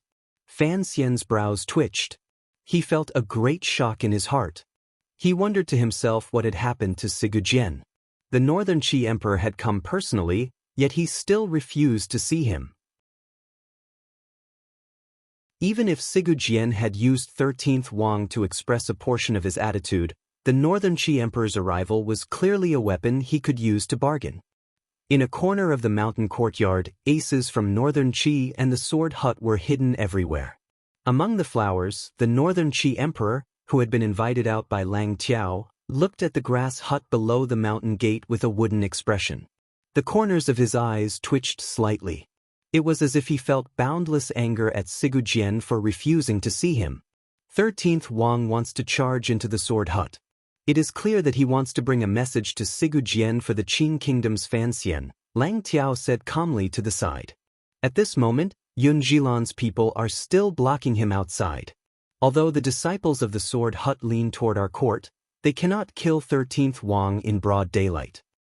In my opinion, that person is Fan Xian, the Northern Qi Emperor said quietly as he closed his eyes. Lang Tiao's brows furrowed slightly. He knew how difficult it was to provoke the Qing Kingdom's Fan Xian. If the commander of the Brocade Guard, Wei Hua, had not been able to delay the Qing diplomatic group and allowed Fan Xian to arrive in Dongyi ahead of time, he probably had the power to destroy the emperor's plan. Sigujien's attitude is too warm and unclear. I still cannot guess what he is thinking. The Northern Qi Emperor suddenly opened his eyes. Coldness surged through them. There will be a major battle between our court and the Qing Kingdom. Once Fan Xian dies, the Qing Emperor will certainly send out troops in a rage. Dongyi will have no choice but to lean toward our court. Once the battle starts, how will we clean it up? Lang Tiao furrowed his brows. Even if Fan Xian dies in Dongyi, the Qing Emperor will certainly put this on our heads. What can Fan Xian do if he doesn't die? The Northern Qi Emperor's gaze suddenly became perplexed. Can he stop the battle from happening? My Qi Kingdom is not ready and should not provoke the Qing Kingdom. If I don't move, then Dongyi will certainly be swallowed up by the Qing Kingdom. At that time, my Qi Kingdom will be even weaker and will never be able to turn things around. Although young, the Northern Qi Emperor, who had meticulously planned everything, coldly said, I had once placed my hopes on Fan Xian. Later on, I thought about it carefully. Those not of my race must have different intentions. In the end, he is the Qing Emperor's illegitimate child. How could he think for the Qi Kingdom? Particularly these few years, I have watched him closely and disregarded what he was thinking in Dingzhou. At the very least, I am certain of one thing. He is still far from being a match for the Qing Emperor. It is impossible for him to affect the Qing Emperor's ambitions. Lang Tiao fell silent. As the present head of Tianidao, he was well aware of the Dingzhou and Qingzhou matters.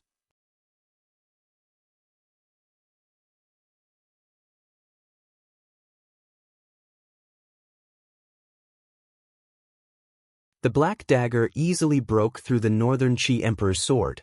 The figure moved closer to the Northern Qi Emperor's embrace. Like a gust of wind entering the embrace of the forest, like a stone falling into the clear lake. It startled a group of pine trees and created layers of clear ripples. Fan Xian spat out a mouthful of fresh blood onto the little emperor's body, drenching him with blood. Although the black dagger had easily broken through the emperor's sword, this gentle touch caused him, at the end of his strength, to suffer great damage to his heart meridians. He sprayed out a sky full of blood. To be able to escape from the encirclement of 5 9th-level aces was not because Fan Xian had exceptional abilities. Rather, it was because when the eunuch had gone to summon Sea Lily to see the emperor, Fan Xian had seen a problem. Although he wasn't sure how the Northern Qi Emperor had guessed that there was someone in the room, he didn't have much time to think. Just as Sea Lily had taken 2 steps away from the mountain residence, he had broken out of the encirclement and forcefully pushed aside Friar He's sinister attack and avoided the sword light and chill of the sword hut disciples. He had only been a moment ahead, but it was the most critical moment. On his escape route, he had run into Lang Tiao. If Lang Tiao had attacked outside the room, Fan Xian probably would not have had any chance to escape. Under the eaves, he had exchanged a blow with Lang Tiao. Fan Xian's body flew up diagonally. Lang Tiao's Jinqi had also been stimulated. His legs sank and he could not move for a moment. At that time, there were two paths in front of Fan Xian. One was up the mountain, and the other was toward the grass hut. Without question, the second path was more dangerous. Yun Zhilan and the two disciples of the sword hut were still standing guard at the foot of the mountain. Once he fell into such a hopeless situation, even if Fan Xian had exceptional abilities, it would be difficult for him to survive. Unexpectedly, Fan Xian turned sharply in the air like a sparrow hawk.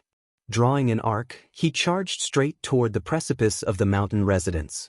Below the precipice was one of the holy lands of martial arts, the sword hut. Fan Xian had made such a risky choice because he was not satisfied. He was not satisfied that he had taken such a great risk and hadn't even seen Sigu Jian's face. He hadn't even touched the Northern Qi Emperor's side. The heavens were indeed looking out for him. On his escape route, he ran into the little garden and saw the emperor dressed as a young master standing by the mountain gate. Fresh blood sprayed over the Northern Qi Emperor's head and face like it was free of charge. Fan Xian closed in on his body but was unable to stop his footsteps. He had forcefully escaped danger and had exchanged a blow with Lang Tiao along the way. He had truly reached his limit. It was impossible for him to pull back his feet. Under Sea Lily's terrified gaze, Fan Xian held the little emperor like two men committing suicide for love. Resolutely, and courageously, they fell down the precipice. A few streaks of light flashed past. With Lang Tiao in the lead, a number of aces passed by Sea Lily's side. With faces full of shock, they watched as Fan Xian held the little emperor and charged down the precipice with no regard for his life. Without even thinking, they followed him down. Fan Xian was not committing suicide. In this world, other than Uncle Wu Zhu, he was the only one who had turned jumping off cliffs into entertainment. Although he was heavily injured and held an important person in his arms, he still accurately found a foothold. Whether it was a protruding rock or a sunken hole in the grass, he was like a wooden man with springs installed. He kicked up a trail of dust on the precipitous precipice. In an instant he had landed on the flat ground below the precipice. The speed of his fall was very fast. The rebound was great. A trickle of blood seeped out of the corner of Fan Xian's lips again. The Northern Qi Emperor, who had been forcefully restrained by him, was shaken to the core. His face was pale. Even so, there was still not a glimmer of fear in the emperor's eyes. He only stared coldly into Fan Xian's eyes with slight confusion. It was as if he had not thought that Fan Xian would not only be able to escape but also restrain him. The flat ground below the precipice was in front of the sword hut. A strange change occurred. The disciples of the sword hut, who had been forcefully preventing 13th Wang from entering the sword hut, drew their swords from their waists and quickly formed a sword formation, surrounding Fan Xian in the center. Not far away, Yun Zhilan, who had been hiding in the dark and had not shown himself, finally walked out. Sword intent shot into the sky and pierced toward Fan Xian. A number of gray shadows flashed past the precipice. With Lang Tiao in the lead, the aces were only a moment slower than Fan Xian. They stepped onto the rocks and followed. The scene immediately sank into silence. The silence contained boundless nervousness. Fan Xian held the Northern Qi Emperor's pulse with one hand and gripped the black dagger tightly with the other. His eyes watched his surroundings cautiously. He only needed a faint glance to know that all of the 9th-level aces in the world, particularly those from Northern Qi and Dongyi, had basically gathered here. Ever since the Battle of Dong Mountain, probably only the sword hut could gather so many powerful warriors. These people's goal was the same. It was simple, to keep Fan Xian here. The problem was that Fan Xian held the Northern Qi Emperor's hand in his hand. Although his grip was gentle, everyone knew that if he wanted to, the strange tyrannical Zhenqi in his body could immediately turn the Northern Qi Emperor into countless balls of flesh and blood. To be able to suppress the emperor while surrounded by so many aces, he is indeed worthy of being the Qin Kingdom's Fan Xian. Someone looked at this scene and sighed in admiration in a quiet voice. The person who spoke was the second disciple of the sword hut. At this moment, Everyone was in a nervous mood. Only this second disciple, who did not belong to either side, could so naturally sigh and say what everyone wanted to say in their hearts. Although everyone in the world knew that Commissioner Fan was already a top 9th level ace, it was clearly the Northern Qi Emperor who had grasped his tracks and arranged an ambush in the mountain residence. Unexpectedly, he had escaped and held the Emperor hostage. Regardless of whether it was Friar He or the aces of the Sword Hut, in a one-on-one situation, even if they were no match for Fan Xian, they could at least bring him a great deal of trouble.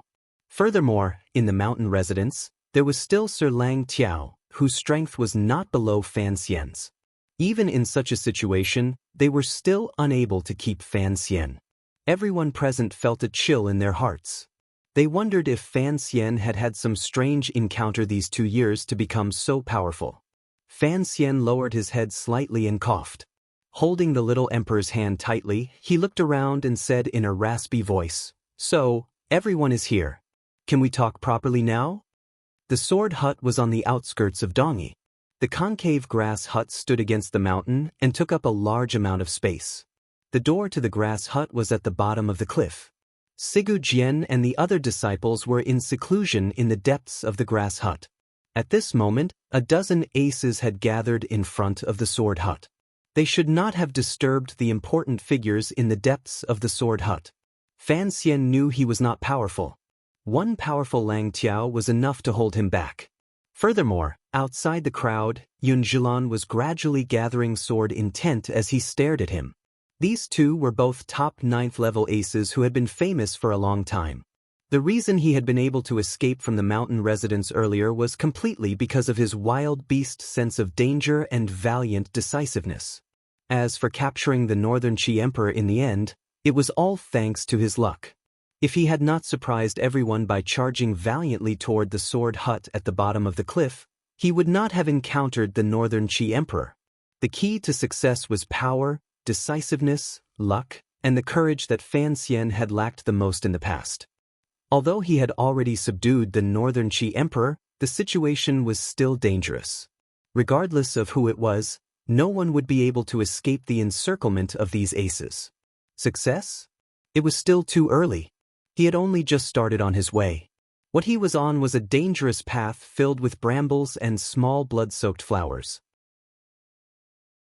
The Northern Qi Emperor stood by his side and looked coldly at the man beside him. Even in such a dangerous situation, his expression did not change.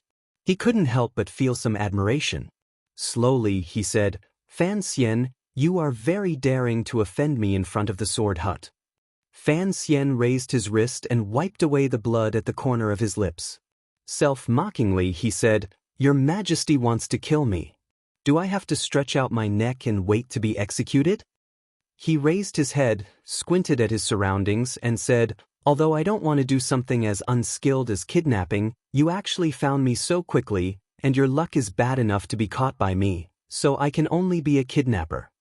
He raised his voice and smiled slightly at the gradually approaching crowd. "To put it crudely, if you want him to live, don't force me. Don't force me to act out." After these words were said, everyone fell silent.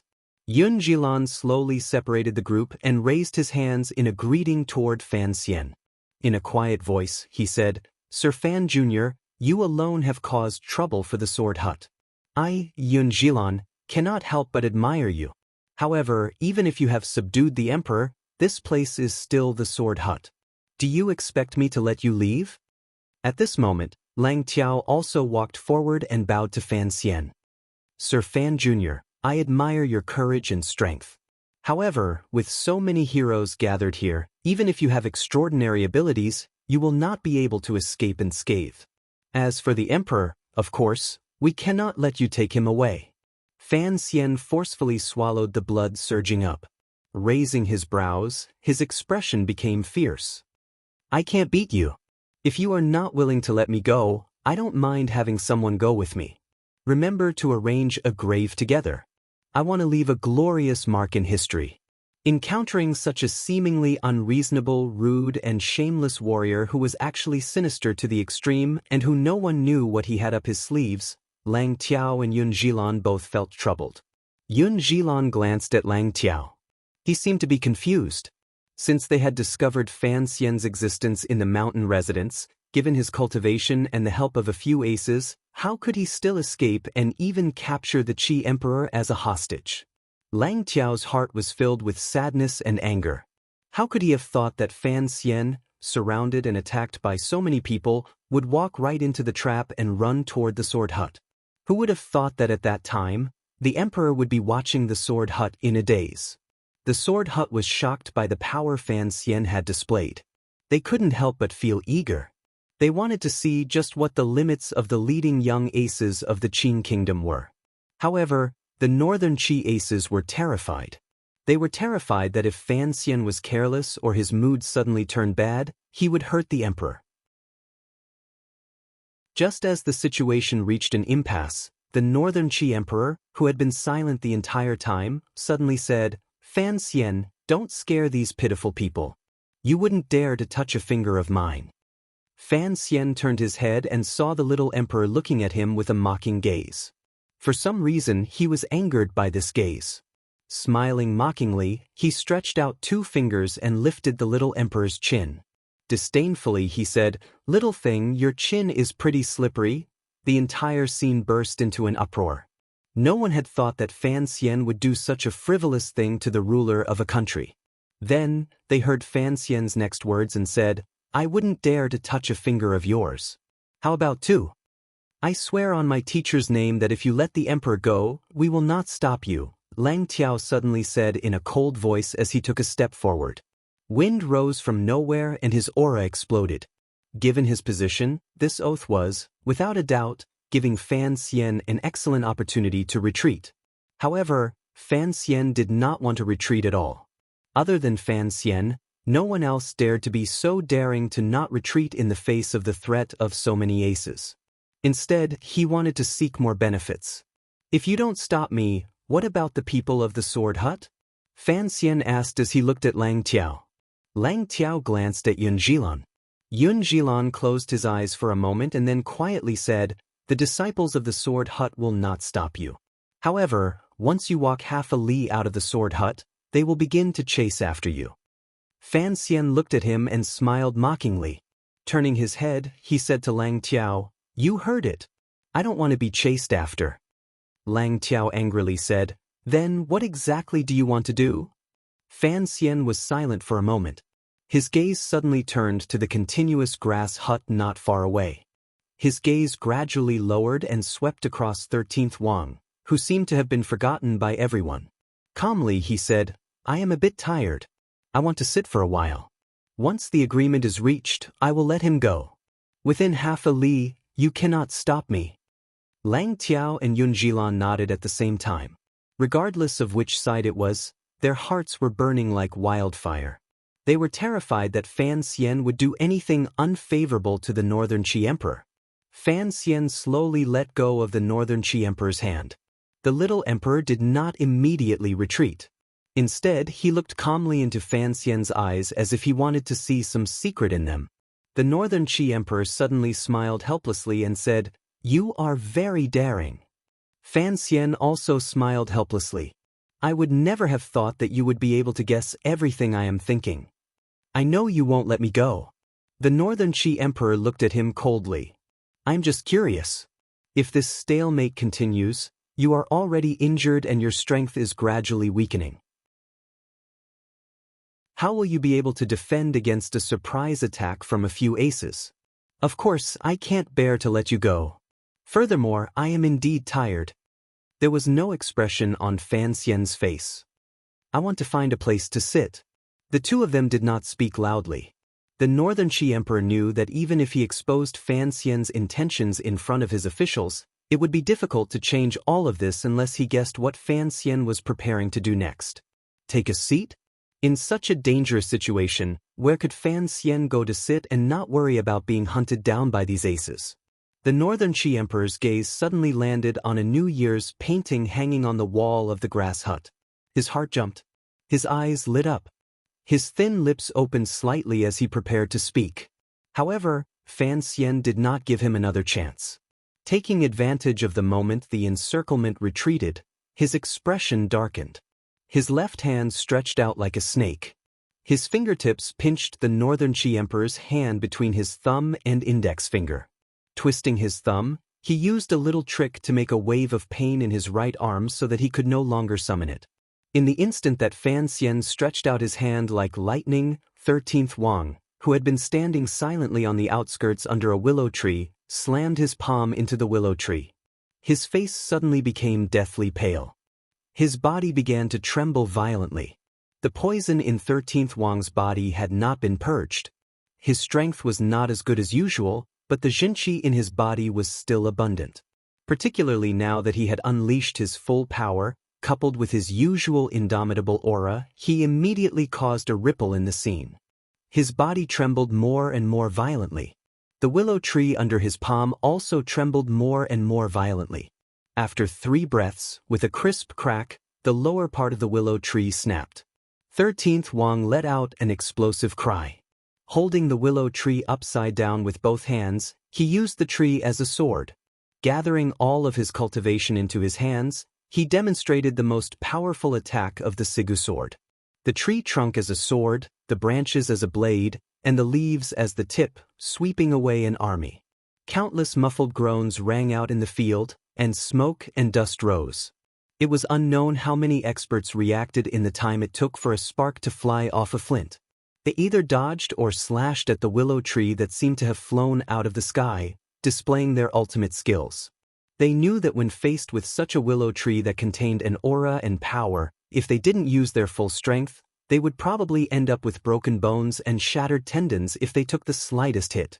The encirclement around the sword hut immediately fell into chaos. However, there were 2 people who did not panic. Lang Tiao and Yun Jilan had not been confused by this willow tree that could sweep away an army.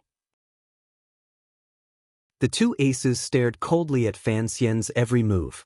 Suddenly, they turned into 2 black shadows and attacked Fan Xian from both sides. In the instant that 13th Wang broke through the willow tree and struck, Fan Xian had already finished adjusting his breathing and regained control of the Northern Qi Emperor.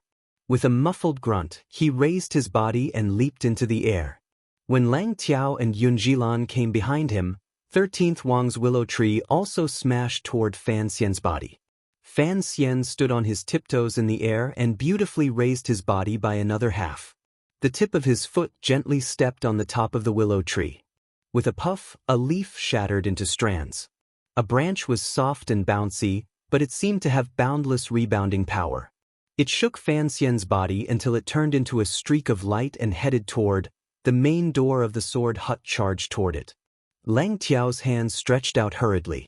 With a hiss, he tore off half of Fan Xian's clothes. The curved knives tied to his wrists flew through the air and slashed viciously, but they also missed. Yun Jilan made a smooth turn in the air. The sword at his waist flowed out like water and slashed toward Fan Xian's completely exposed back. It only barely managed to cut open Fan Xian's right shoulder and draw out a trickle of blood. The willow tree 13th Wang held was too long and too big. The speed of the tree tip was too fast. It was so fast that it was as if it had sent Fan Xian flying. It was faster than the long-hidden attacks of Lang Tiao and Yun Jilan. With a crisp crack, the grass door of the sword hut was smashed to pieces by Fan Xian. He grabbed the Northern Qi Emperor and charged forward like a gust of wind. Chapter 632. I had worked so hard to write 6,666 words in the last chapter, but it was 6,660. Speechless. P.S. I won a monthly vote. When 13th Wang's palm cut through the willow tree and Fan Xian turned into a butterfly, Lang Tiao and Yun Jilan did not even look at each other. They could feel the regret and fear in each other's hearts. Only now did they understand why Fan Xian had not thought about retreating after being discovered in the mountain residence. Instead, he had fled toward the sword hut. That was why he had coincidentally subdued the Northern Qi Emperor. From the beginning, Fan Xian's goal had been the sword hut. He had come today to enter the sword hut and see Sigu Jian. In midair, Lang Tiao let out a wild howl. The metal chains on his wrists clanked. The 2 curved knives sliced toward Fan Xian's back like 2 pieces of golden light. he knew that he could not allow Fan Xian to take the emperor hostage and enter the depths of the sword hut. Once he left his sight, no one knew what kind of terrifying conclusion Northern Qi would meet. Furthermore, he believed the emperor, who was subdued by Fan Xian. Although the emperor was young, his experiences these years had proven that he had insight and wisdom that far exceeded that of mortals.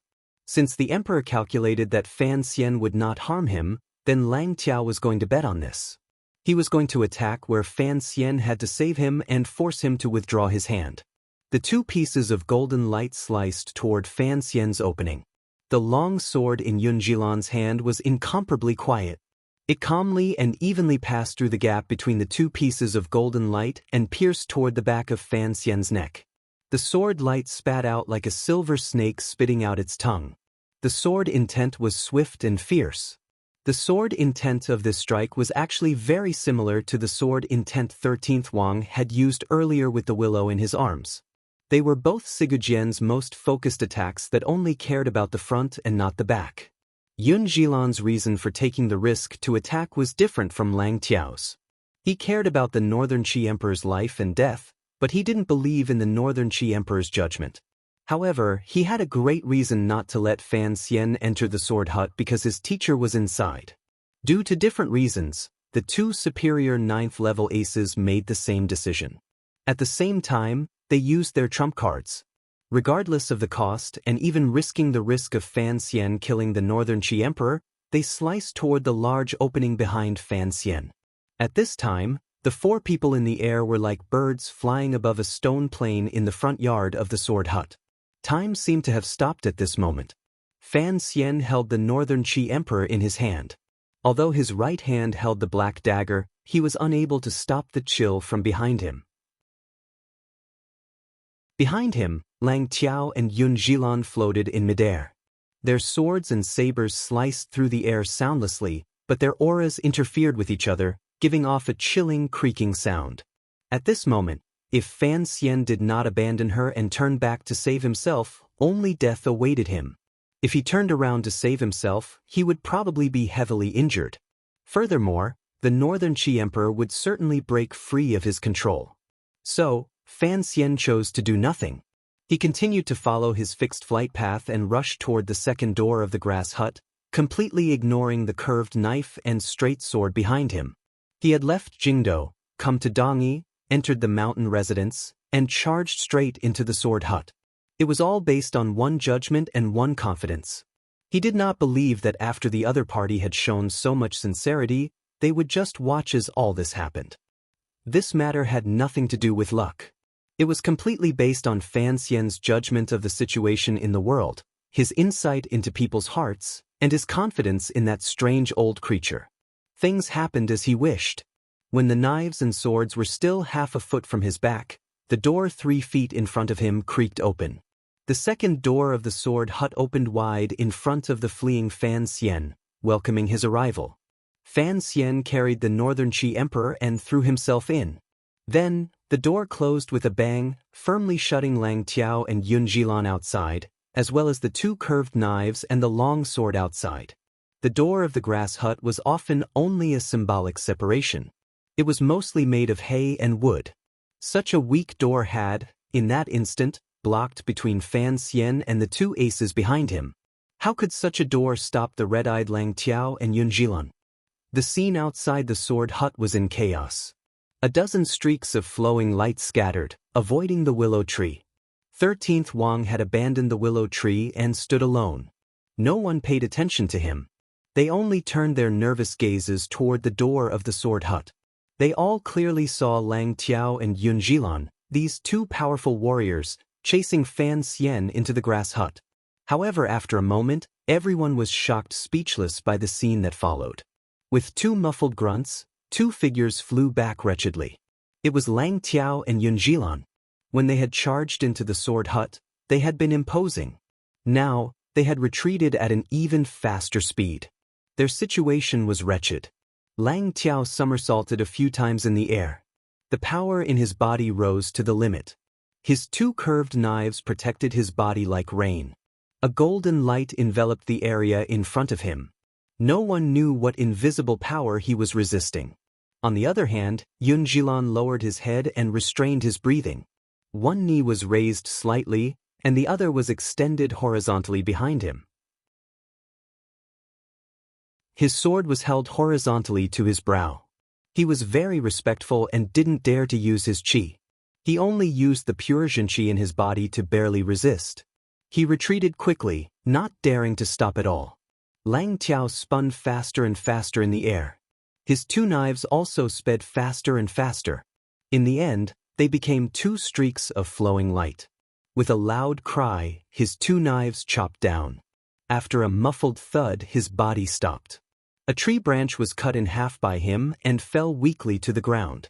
Lang Tiao pushed back with one foot and raised his brows. He forced himself not to retreat, but his chest felt heavy. In the end, the boundless killing intent contained in the tree branch had shattered his meridians. He spat out a mouthful of blood. Yun Jilan retreated even faster than Lang Tiao, more completely and more respectfully. He had no intention of using the sword in his hand to resist anything. He was forced back 150 feet. He then knelt on one knee on the ground and raised his sword with trembling hands. A verdant leaf was attached to the blade of his sword. Everyone present was shocked. They watched as these two warriors were about to capture Fan Xian. Who would have thought that the person in the sword hut would only use a branch and a leaf to force these two warriors back?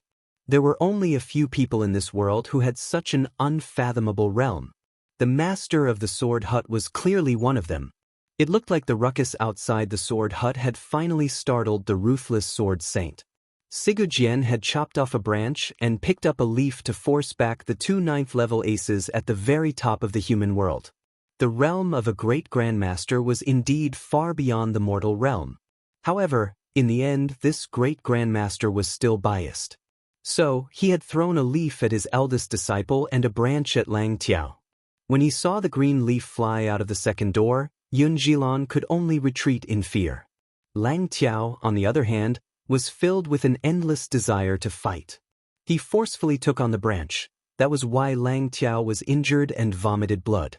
In the time it took for a spark to fly off a flint, this was what happened.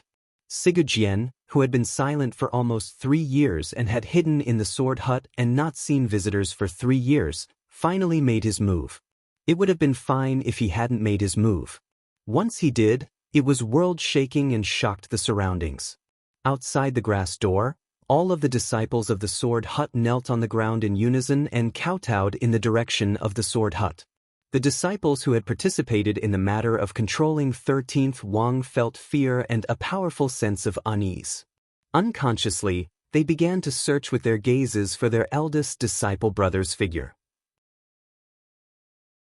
Just like what was written in many novels, among the groups that were best at taking the blame, the eldest disciple brother would definitely take the most blame, such as the monkey.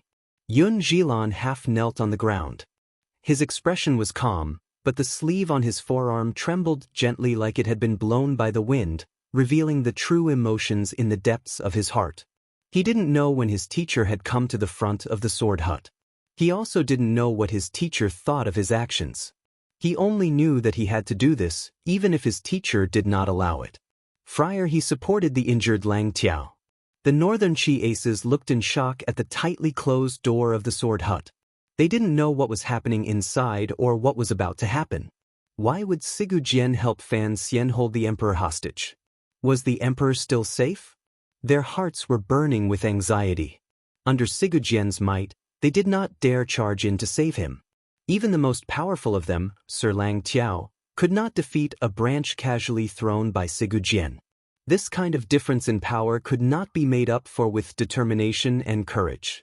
Lang Tiao slowly wiped away the blood at the corner of his lips and looked coldly into the depths of the sword hut. A complicated emotion flashed through his eyes. It was as if he felt that some things were beyond his expectations. Landing heavily on the hard stone ground, the tip of Fan Xian's foot pulled back in the moment of impact. Using the momentum, he bounced up. His palm had long let go of the little emperor's hand. Raising it, he held the black dagger upside down in his right hand. Half crouching on the ground, he stared at the wooden door behind him. In such a short amount of time, he had forcefully changed his position, prepared his killing move, and assumed the posture of a tiger fighting a rabbit. It had to be said that Fan Xian's present strength was indeed valiant. If Yun Zhilan and Lang Tiao had broken in at this moment, at least Fan Xian would not be as wretched as he was earlier. On the contrary, he would have been able to give them a lightning-fast attack. It was just that after a long time, that seemingly fragile glass door was still quietly closed. No one broke through the door, and even the sound outside the door gradually became weaker. This overly ordinary glass door seemed to be able to shut out all the wind, rain, and blood outside. It allowed the people inside to form their own unity and live peacefully in the sword hut, seeking their own happiness in seclusion. After a long time, Fan Xian slowly rose and looked at the door with narrowed eyes. He knew that since Yun Zhilan and Lang Tiao had not charged in earlier, they would not have the courage to make a second attempt, at least in a short period of time. Without even thinking, he knew why. The child carried a long sword on his back. It looked completely at odds with his thin figure. Before long, the child brought the two of them to a room deep in the sword hut. A servant woman brought in hot water and food before retreating, leaving the quiet room for Fan Xian and the Northern Qi Emperor. The host had not said anything to meet them, so the two guests could only passively accept the arrangements. Deep in the sword hut, the room was unusually quiet. Fan Xian and the Northern Qi Emperor were alone in the quiet room. The atmosphere immediately became strange. Fan Xian walked to the window and pushed it open to look out. With a glance, he saw the large pit in the middle of the courtyard. His pupils constricted slightly. The Northern Qi Emperor sat on the side of the bed behind him and stared coldly at his back. Fan Xian, right now, it's just you and me. If you have anything to say, you can say it. Fan Xian didn't turn his head. In a quiet voice, he replied, I trust that Sigu Jian will be able to hear anything we say. However, I am indeed curious as to how you guessed I was hiding in Lily's room. The Northern Qi Emperor smiled strangely and didn't explain. On the contrary, he said, I am also curious as to how you guessed I knew your whereabouts and arranged for someone to kill you. Fan Xian shrugged and pulled his gaze back from the various swords in the pit. Turning to look at the Northern Qi Emperor, he calmly said, There is no need to explain this question. Actually, I am just a bit angry. Why have you become so stupid and childish? He slowly lowered his eyelids and said, Have you ever thought about what kind of price the world will pay after you kill me? The little emperor furrowed his brows. He didn't know if it was because of the unbearable pain in his ankle or because Fan Xian had given him such a low evaluation. Fan Xian walked back from the window and sat on the stool in front of the bed. Calmly, he looked at the little emperor's face. Suddenly, he said, You are no longer young, but I still habitually think of you as a little emperor. Facing the Northern Qi Emperor, he spoke as if he was talking to a commoner. The attitude and emotions Fan Xian displayed truly shook the Northern Qi Emperor's heart. This was not a matter of strength. It was a sense of equality rooted in the deepest parts of one's bones and blood. Even if it was Lang Tiao or Yun Zhilan, when facing the Northern Qi Emperor, they would still be incomparably respectful. No one would be like Fan Xian, who saw the dignity of a ruler as nothing. Fan Xian calmly looked at the little emperor's delicate and ordinary face. His thoughts had drifted somewhere. He knew better than anyone else in the world how powerful this little emperor was. A few years ago, he, who was still rather immature, had already taken the lead in setting up the Jiangnan area of the Qin kingdom. Regardless of whether it was Fan Xian or the eldest princess who controlled the palace treasury in the future, he would receive some benefits from it. Another example was the death of Xin Zhong, the commander of the Northern Qi Brocade Guards. This little emperor had cleverly used Shang Shanhu and killed 3 birds with 1 stone. It had to be said that the emperor's heart was like a mirror. However, Fan Xian still could not understand why the emperor would want to kill him. During the Jingdo Rebellion in the 7th year of the Qin calendar, the Northern Qi Emperor could have used the eldest princess's hand to kill him and then help the great prince ascend to the throne, which would have been of great benefit to Northern Qi. Now, 3 years had passed. If he was killed in Dongyi, Northern Qi would not be able to stay out of it. Killing you in Dongyi can at least force Dongyi to be unable to surrender to the Qin kingdom. The little emperor looked at Fan Xian coldly. It was as if she was not afraid of explaining anything in front of him. As for whether or not your death will anger the Qin court, that is not within my consideration. Are you saying that if you don't die, your old emperor will not use military force against the Qi kingdom? The little emperor laughed coldly. Since regardless of whether you live or die, you will not be able to stop the war from erupting, your death can at least have Dongi side with me. Why wouldn't I do such a good thing?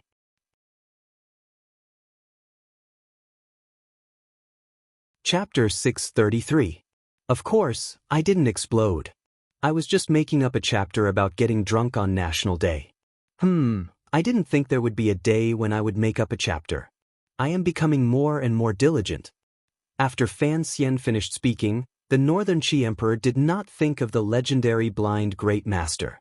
He did not, because of these words, begin to reflect on the mistakes he had made during these 2 years because of the Qin kingdom's powerful pressure. He only stared at Fan Xian in shock and unconsciously raised his hand to rub his forehead. The anger in his eyes gradually deepened. In the end, he could not suppress it. In a low voice, he roared, "You dare to hit me!" Fan Xian dared to hit him. Since he dared to kidnap an emperor, he dared to hit him a few times. The little emperor knew this. He just could not accept that Fan Xian would use a blow to hit him on the forehead. This kind of fighting was not a battle to the death. In his eyes, it carried a clear sense of humiliation. Fan Xian paid no attention to his anger. Furrowing his brows, he said, "During these years, you and I have worked well together. I think I have brought a great deal of benefit to Northern Qi. But you constantly want me dead. Is that not too much?" The little emperor was still tormented by pain and humiliation. He stared at Fan Xian in disbelief. It was as if he didn't know where such a strange being had jumped out of this world to not have any respect for a worker like the emperor. Fan Xian saw him gritting his teeth like a little lion and was instead amused.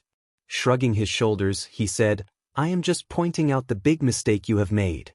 He suddenly closed his eyes and thought for a moment. In a quiet voice, he said, "Originally, the impression you left on me was that you were a shrewd ruler. However, your actions these past 2 years have been too eager for quick success. The world is so beautiful, yet you are so violent. This is not good, not good." The Northern Qi Emperor knew that the situation was not in his favor. He had fallen into Fan Xian's hands. Additionally, the great grandmaster in the sword hut who had never shown himself was leaning toward him. The officials outside the sword hut would probably not be able to enter the sword hut to save him. He could only forcefully suppress the anger in his heart and coldly say, "Why do I need to explain my actions to you? You don't need to explain to anyone, but you need to explain to me." Fan Xian's eyes narrowed, and a cold light flashed. "I've given you too many benefits. Even if it's an investment, you have to report it to me, the shareholder, instead of trying to kill me." The negotiation between the two men returned to the original place. The Northern Qi Emperor was silent for a long time. Slowly, she said, "I must admit that you have helped me a great deal in the past few years, but what? However, you are, after all, the Qing Emperor's illegitimate child." The little emperor smiled self-mockingly and stood up out of habit, placing her hands behind her back. If this was any other time, this movement would definitely be incomparably elegant and full of emperor's aura. However, today he was dizzy from the shock and his ankle was sprained. How could he stand steadily? With a cry, he fell down. Fan Xian reached out and scooped him back onto the bed, looking at him calmly. The little emperor furrowed her brows and said, "You are a person of the Qing kingdom and the Qing emperor's illegitimate child. Regardless of whether or not I believe you have the sincerity to carry out the agreement, even Mother and the officials in court cannot place this illusory hope on a powerful official of the Qing kingdom." He closed his eyes and slowly said, "You are not a person of Qi. You don't know how the ruler and people of Qi have lived these years after Imperial Advisor Ku He's death. The Qing kingdom is ready for battle and could send out troops to invade at any moment. Although I have planned for a long time, in the end, the time is still short. It is difficult for the national strength to support a continuous war for many years. Under such circumstances, All past friendships and promises are empty. I must place my hope on my people, even Dongi. I cannot place my hope on you. Fan Xian listened quietly. He knew this logic was actually very simple. Never mind the Northern Qi Emperor, even Haitang, Qin Pingping, and his father did not think he would actually help Northern Qi fight against the Qin kingdom. If he was going to be a traitor, there had to be some benefits. Presently, Fan Xian was a figure in the Qin kingdom who stood above tens of thousands of people. If he sold out the Qin kingdom's interests, did he want the Northern Qi Emperor to give him the throne? He smiled self-mockingly, thinking that no one in the world would believe this, much less the ruler and people of Northern Qi. However, he had never thought about selling out the Qin kingdom's interests to satisfy Northern Qi's request to establish a country. He only wanted to do his best to ease the possibility of a bloody battle to the end and rivers of blood. Just as Li Hongqing had criticized him in the Dingzhou general's manner, this was a childish and absurd idea. Furthermore, from a certain point of view, it was basically impossible. From this, it seemed that it was only natural that Northern Qi wanted to kill Fan Xian, a powerful Qing official, and tie Dongyi to their own chariot. As for the legendary blind great master, it was not that the Northern Qi Emperor did not know of this person. However, his whereabouts were too mysterious. Even if he was truly a great grandmaster standing behind Fan Xian, the threat he posed to Northern Qi was not as real as the powerful Qing Emperor and the powerful Qing army. Seeing that Fan Xian had sunk into thought, the Northern Qi Emperor did not disturb him. Instead, he also closed his eyes and began to think about his situation and what might happen next. One was the ruler of the north, and the other was an official of the south. Just like that, they faced each other in the quiet room, each with their own thoughts. They did not know that time flowed by like water. Without them realizing it, the sunset outside the hut was like blood. It shone on the sword pit, making the branches of the ancient broken swords seem to be dyed with the blood of thousands of years. No matter how long they were washed by the sea wind and rain, they could not be washed clean. Fan Xian stood up and walked to the window. He looked at the large pit in silence. He knew what the countless swords in the pit represented. They represented Sigu Jian's world-dominating sword skills and power. They represented the position of the sword hut in the hearts of the people. They represented the deaths of countless swordsmen and the legends that made one's blood boil. For any kind of reputation or status to remain stable, it actually needed a baptism of swords and blood. In this world, Fan Xian did not have any ability to distinguish or judge how to give those who came after a better future. Did it also need a baptism of blood and fire from the south to the north? Even though he had once discussed it with Yan Bingyun and argued with Li Hongqing, he still did not have the ability to judge whether the separation of the world or the unification of it would be more beneficial. Prolonged pain? Short pain? Thank you. That was a question for historians. It was not a question that creatures born in the present needed to consider. Creatures only needed to consider the present. This was a selfish instinct of living things. Fan Xian was, without question, a selfish person. After he died, even if there was a flood, he only hoped that while he was alive, this world was like the one he liked. There were flowers, trees, grass, insects, birds, people, poems and paintings, wine and gold, no pain, no disaster, and no blood. Now, he deeply saw himself as a Qing person and not the internationalist warrior he had been in the beginning. Sadly, he had grown into a pacifist. He hoped that while he was alive and his children were alive, Spider-Man or Takashi Kato's famous hand gesture could always be raised. The Overwatch Council's nurturing from a young age and many years of jumping between life and death had allowed Fan Xian to grow into a pacifist. This appeared absurd and inconceivable, but it also proved from another angle that when a person was lying on a sickbed waiting for death, the obsession born could affect him for a lifetime or even 2 lifetimes. Only by knowing the terror of death did one know that one should treasure life. I know the reason for your mistake, Fan Xian slowly said without turning his head. The Qing kingdom has put too much pressure on you. Although the emperor has not sent out a large number of soldiers these years, each move he has made is all to prepare for the great battle in the future. The emperor walks an upright path. He has already eliminated the existence of great grandmasters, so he disdains using his great grandmaster's strength to disturb the world. He has enough confidence to conquer all of you in a fair and square manner. Fan Xian suddenly felt that the sunset outside was piercing to the eyes. He closed his eyes and said, "Actually, I understand the Emperor very well. The failure of the Northern Expedition 20 years ago was a setback that was difficult for him to accept.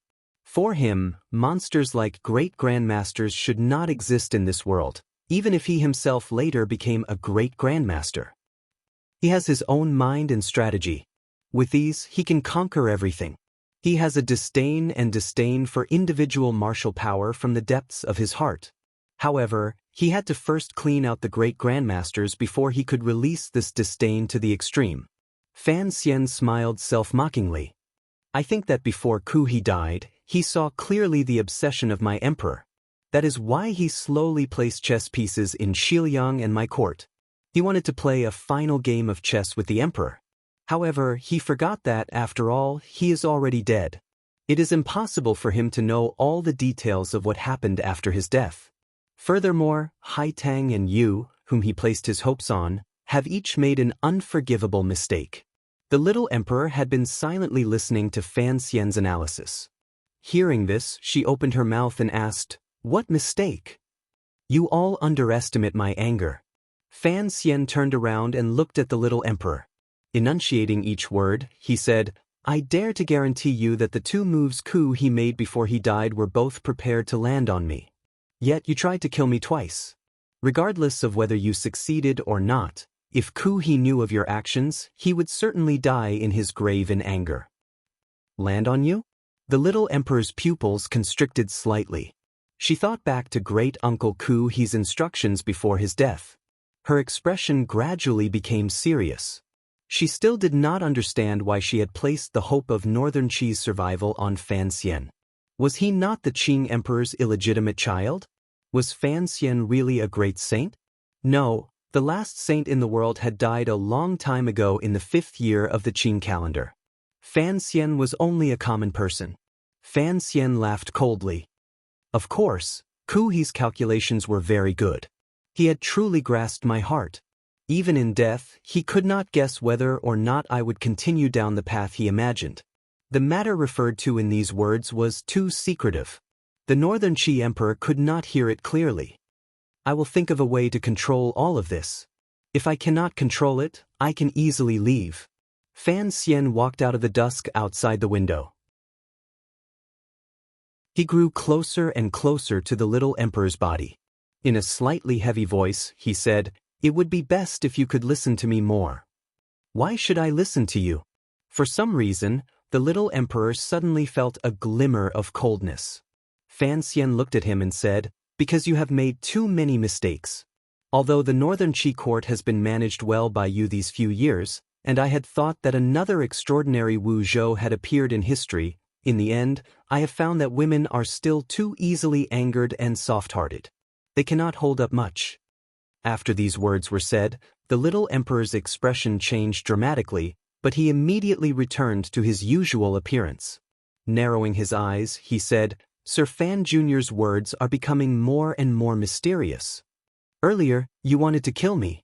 If you hadn't considered Sea Lily's life and had the eunuchs trick her out of the room, and had instead used Lang Tiao to directly attack, perhaps I would already be dead."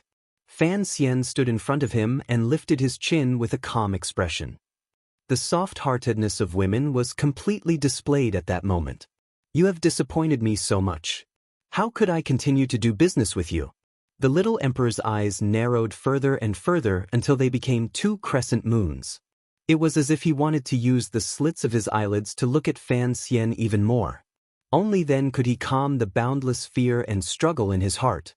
This was a secret he and the Northern Qi Empress Dowager had stubbornly kept for 20 years.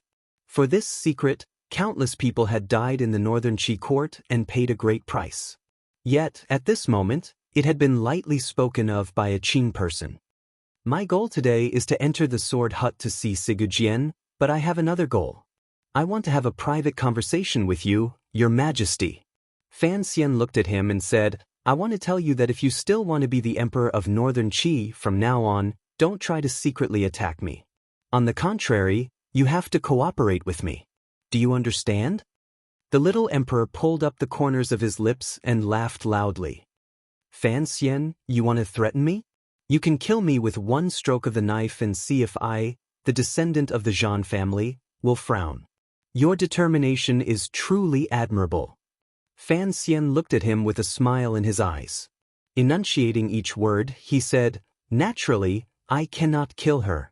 I just want to know if Shang Shanhu, Lang Tiao, and a group of important Northern Qi officials suddenly discovered that the emperor they are loyal to is actually a woman, what kind of reaction would they have? The Northern Qi Zhan family only has you, one woman. Is there still a need for it to exist?" The little emperor stared fixedly at Fan Xian. At this moment he finally understood why Si Lily had said earlier that Fan Xian would not be afraid of him at all.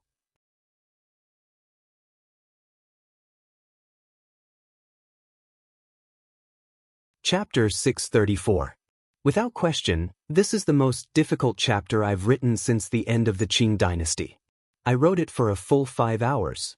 Tomorrow's chapter is also very difficult. I just hope everyone is satisfied. Pleasure Before the Palace is the name of the 6th volume. Originally, I had planned to put this scene in the 1st volume. Later, I confirmed that it should be put in this volume. Tomorrow's chapter has the words, Emperor of the Qin. Her long hair fell gently from her ears to her shoulders. The warmth of this moment made the Northern Qi Emperor perplexed. It was as if the darkness in the deepest depths of her heart had dispersed with Fan Xian's action of undoing her hair. It would no longer become a heavy burden pressing down on the tip of her heart and making it difficult for her to breathe. In that moment, she had already given up and accepted her fate. She even faintly liked that her long hair could float down so softly. Across from her was Fan Xian, the Fan Xian she had once loved incomparably and hated incomparably. The Fan Xian who had once fearlessly displayed her gentle and beautiful side when she was intoxicated by him. The little emperor had no time to think. Perhaps she had already thought that if there was someone in this world who knew she was a girl, Fan Xian would be the best choice. She had long revealed everything to him. However, at the time, he had been unconscious and didn't know. The little emperor's faint beauty and sorrow, a rare glimmer of a girl's aura, and the only return of a woman in her life. It was all on Fan Xian's body. She accepted her fate. She even had to force herself to grit her teeth and suppress the helpless joy in her heart. With a tearing sound, the front of the little emperor's robe was torn open by Fan Xian's coffin-breaking hand with unusual regularity, revealing her body that had never been seen before. She was dumbstruck. Her gaze began to scatter. She was shocked speechless by this powerful attack and danger. She could only stare dazedly into Fan Xian's eyes. Her entire body was stiff and difficult to move. Her hands were tightly clenched in anger and trembled endlessly, causing the wooden bed beneath her to creak. The little emperor did not cover her chest. She allowed the light of spring to gradually seep through the white cloth and fill the room. She stared angrily and hatefully at Fan Xian. She found that Fan Xian's gaze was fixed on her chest. His eyes revealed an aura that she hated. Then, she heard Fan Xian's words about her chest developing.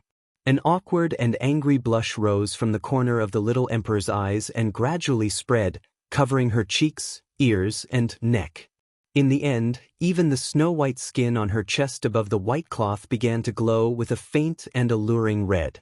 Dusk gathered outside the window, but it was far less eye-piercing than the bright red of the little emperor's body. Fan Xian narrowed his eyes.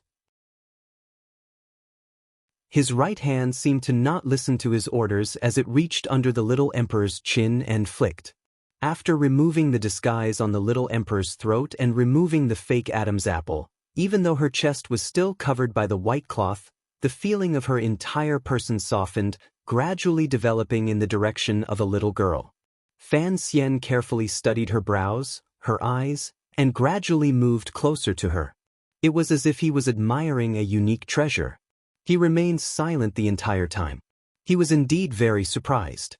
How could a woman hide from the world for 20 years? She had been emperor in Northern Qi for 20 years, but no one had been able to discover a single problem. His eyebrows had been trimmed since he was young, and they gradually grew thicker. There seemed to be some medicine at the corners of his eyes, which made the emotions in his eyes appear more stable. As for his gaze and manner, it was presumably the training the Northern Qi Empress Dowager had given the little emperor since she was young. Fan Xian was only in the spirit of research.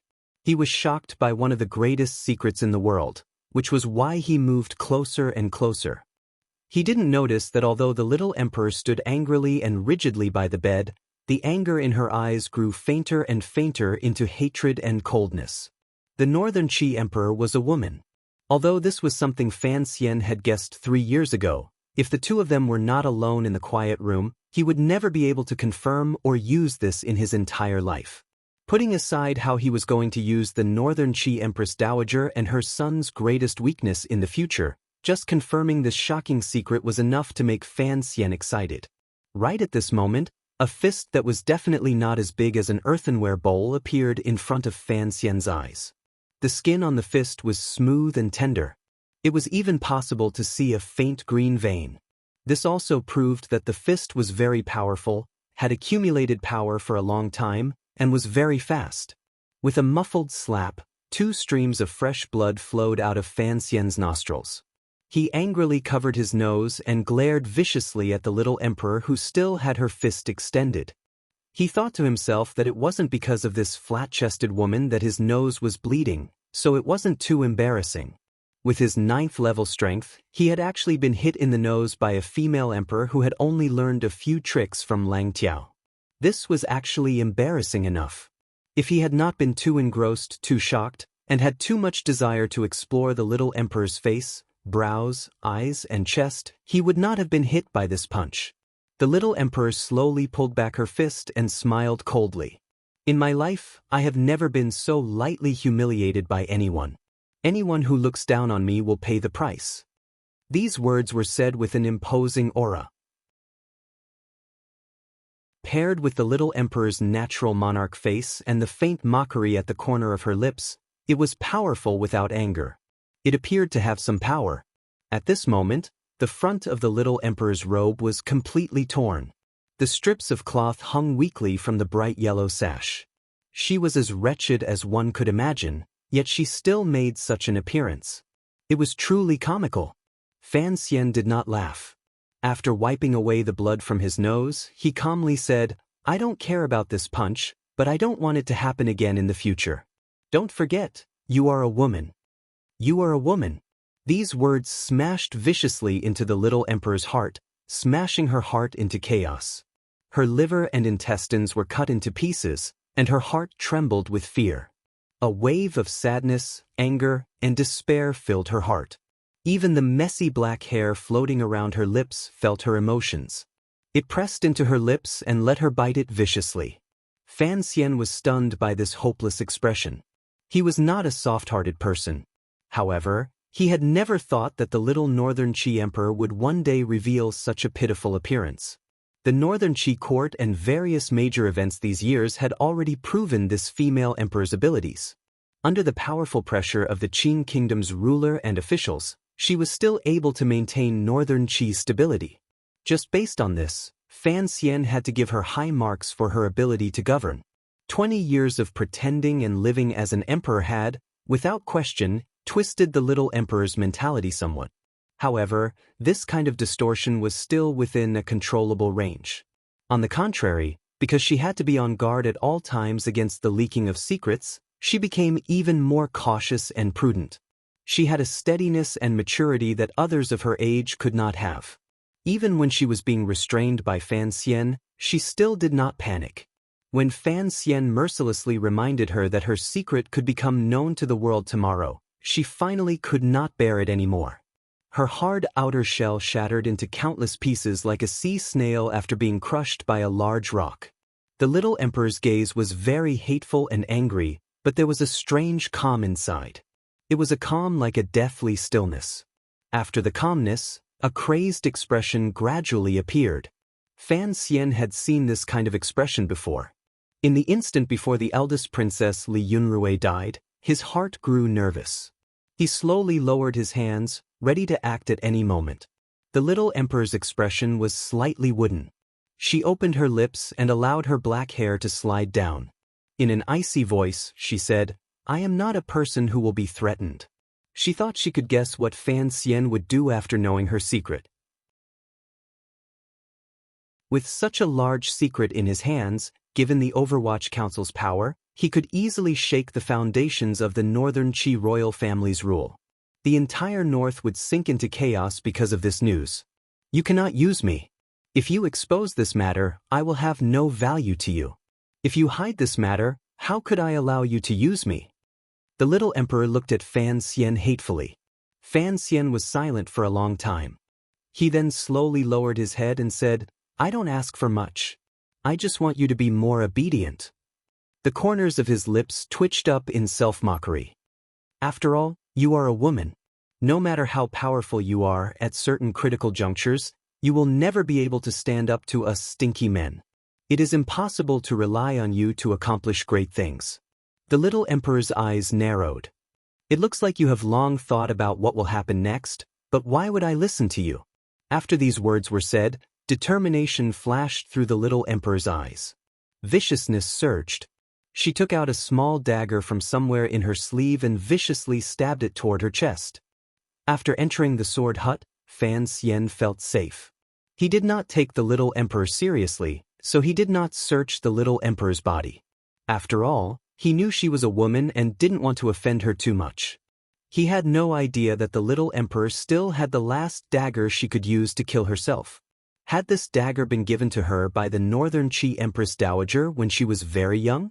For some reason, a faint glimmer of sympathy suddenly surged in Fan Xian's heart. He sympathized with the female emperor in front of him. She lived in constant fear that her gender would be discovered and that she could not live like other girls. How could there be any joy in such a life? He swept closer and flicked the tip of his finger, flicking the little emperor's pulse. With a clang, the little dagger fell to the bottom of the bed. A viciousness flashed through the little emperor's eyes. Her left hand silently moved the crossbow in her sleeve. Fan Xian's strange cry rang out in the room. He forcefully twisted his body beside the bed. His body rolled like a gray dragon. In an extremely dangerous situation, he avoided the 3 crossbow bolts. His clothes had already been slightly torn by the 3 poison bolts. Fortunately, he was still wearing the Overwatch Council's uniform underneath. Otherwise, this attack alone would have injured him. Fan Xian gave a muffled grunt and threw the little emperor onto the bed. Pressing down on her shoulders with both hands, he angrily threw a punch, landing squarely on the little emperor's cheek. His anger was because he had just felt some sympathy for this female emperor and had almost been secretly injured by her. Only now did he understand that she was, after all, an emperor, a third kind of creature outside of men and women. When faced with the greatest predicament of her life, she would not hesitate to pay any price, even her own life, to kill him. Blood flowed from the corners of the little emperor's lips, but she did not faint. She lay proudly and resentfully on the bed. Looking at Fan Xian straddling her, she said, "If you have the guts, kill me." Of course, Fan Xian would not kill her. After grasping her secret, as long as he could truly subdue her heart, this ruler of a country would become, after Uncle Wu Zhu, his 3rd magical treasure in this world. How could he subdue a stubborn, intelligent emperor who had been a man for 20 years and acted with a masculine decisiveness? The shortest path through a woman's heart was her body. Fan Xian understood this principle. He rode on the little emperor's body and felt the elasticity unique to a woman under him that could not be faked. He knew how ambiguous this position was and how full of spring. After all, he was not a rapist.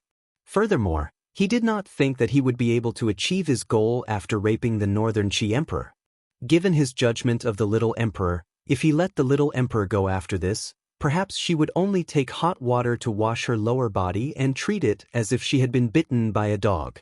She would never see his face again and cut off all of his follow-up methods. The little emperor struggled under Fan Xian's body. Having been raised as a boy, her strength was far more powerful than her martial cultivation. Fan Xian was momentarily distracted and almost flipped over by her. Fan Xian looked at the blood at the corners of her lips and her resentful gaze. A wave of annoyance and anger welled up in his heart. Lowering his voice, he roared angrily, "You are such a troublemaker. You want to kill me, that's why I'm dealing with you." "Dealing with me?" The little emperor suddenly stopped struggling. A fist smashed toward Fan Xian's beautiful and loathsome face. She said angrily, "Do you still dare to rape me?" Fan Xian dodged this sinister punch and finally found it difficult to suppress his anger. Feeling wronged, he said angrily, "It was you who raped me back then. How dare you say I was going to rape you?" The little emperor's expression changed. Perhaps she was thinking of the scene that happened in the rundown temple outside Shangjing that summer. Her entire strength weakened. What kind of person was she to treat the emperor as a skilled worker? She knew that she could not lower her head to Fan Xian at this moment. Otherwise, she would be oppressed by him for the rest of her life. Thus, she angrily lowered her head and slammed it toward Fan Xian's chin, intending to turn over and become the master. After the little emperor heard the words, "that summer," it was as if she had gone crazy. She attacked Fan Xian in a frenzy. Biting, twisting, and hammering. No one knew where such a crazy aura and boundless power came from in this little body.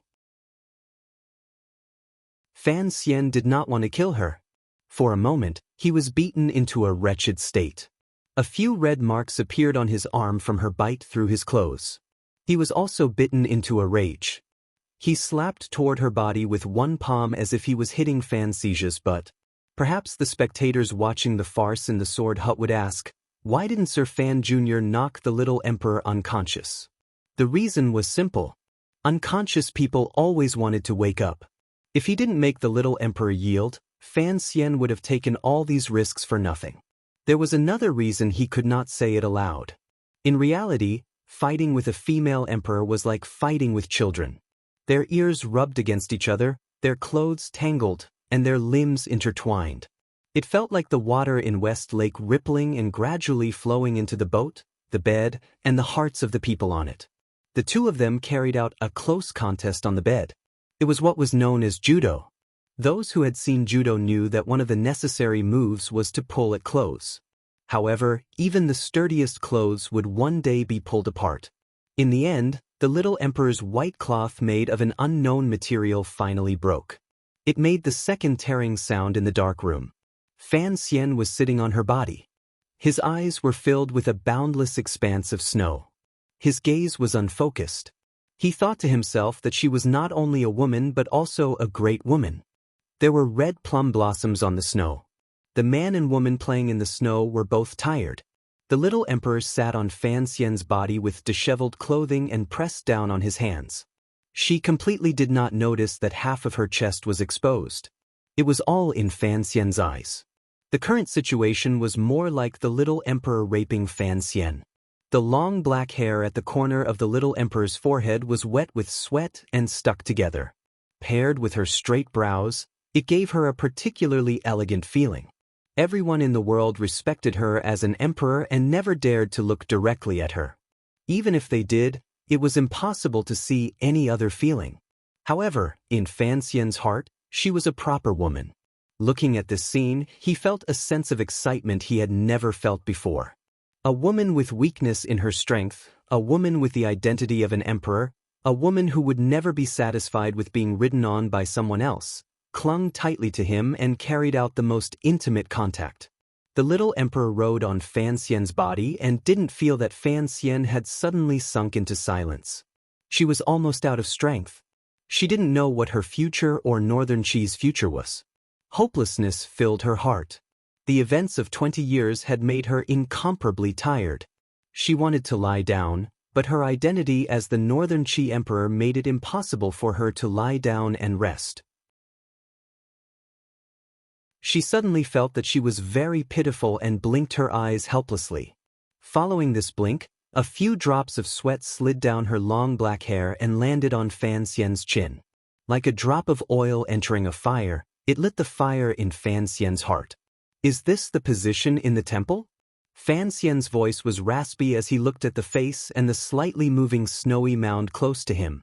The little emperor held his hands and lowered her head weakly. Boundless sorrow, dissatisfaction, and anger rose in her heart. She suddenly raised her head and stared fiercely into Fan Xian's eyes. Perhaps she was thinking of the scene in the temple or had made up her mind to decide something in the middle of her life as an emperor, even if it was a crazy and absurd thing.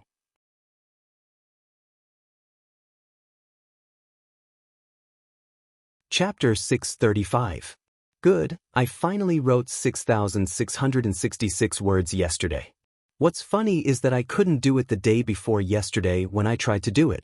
Yesterday, I wrote carelessly and wrote this many words.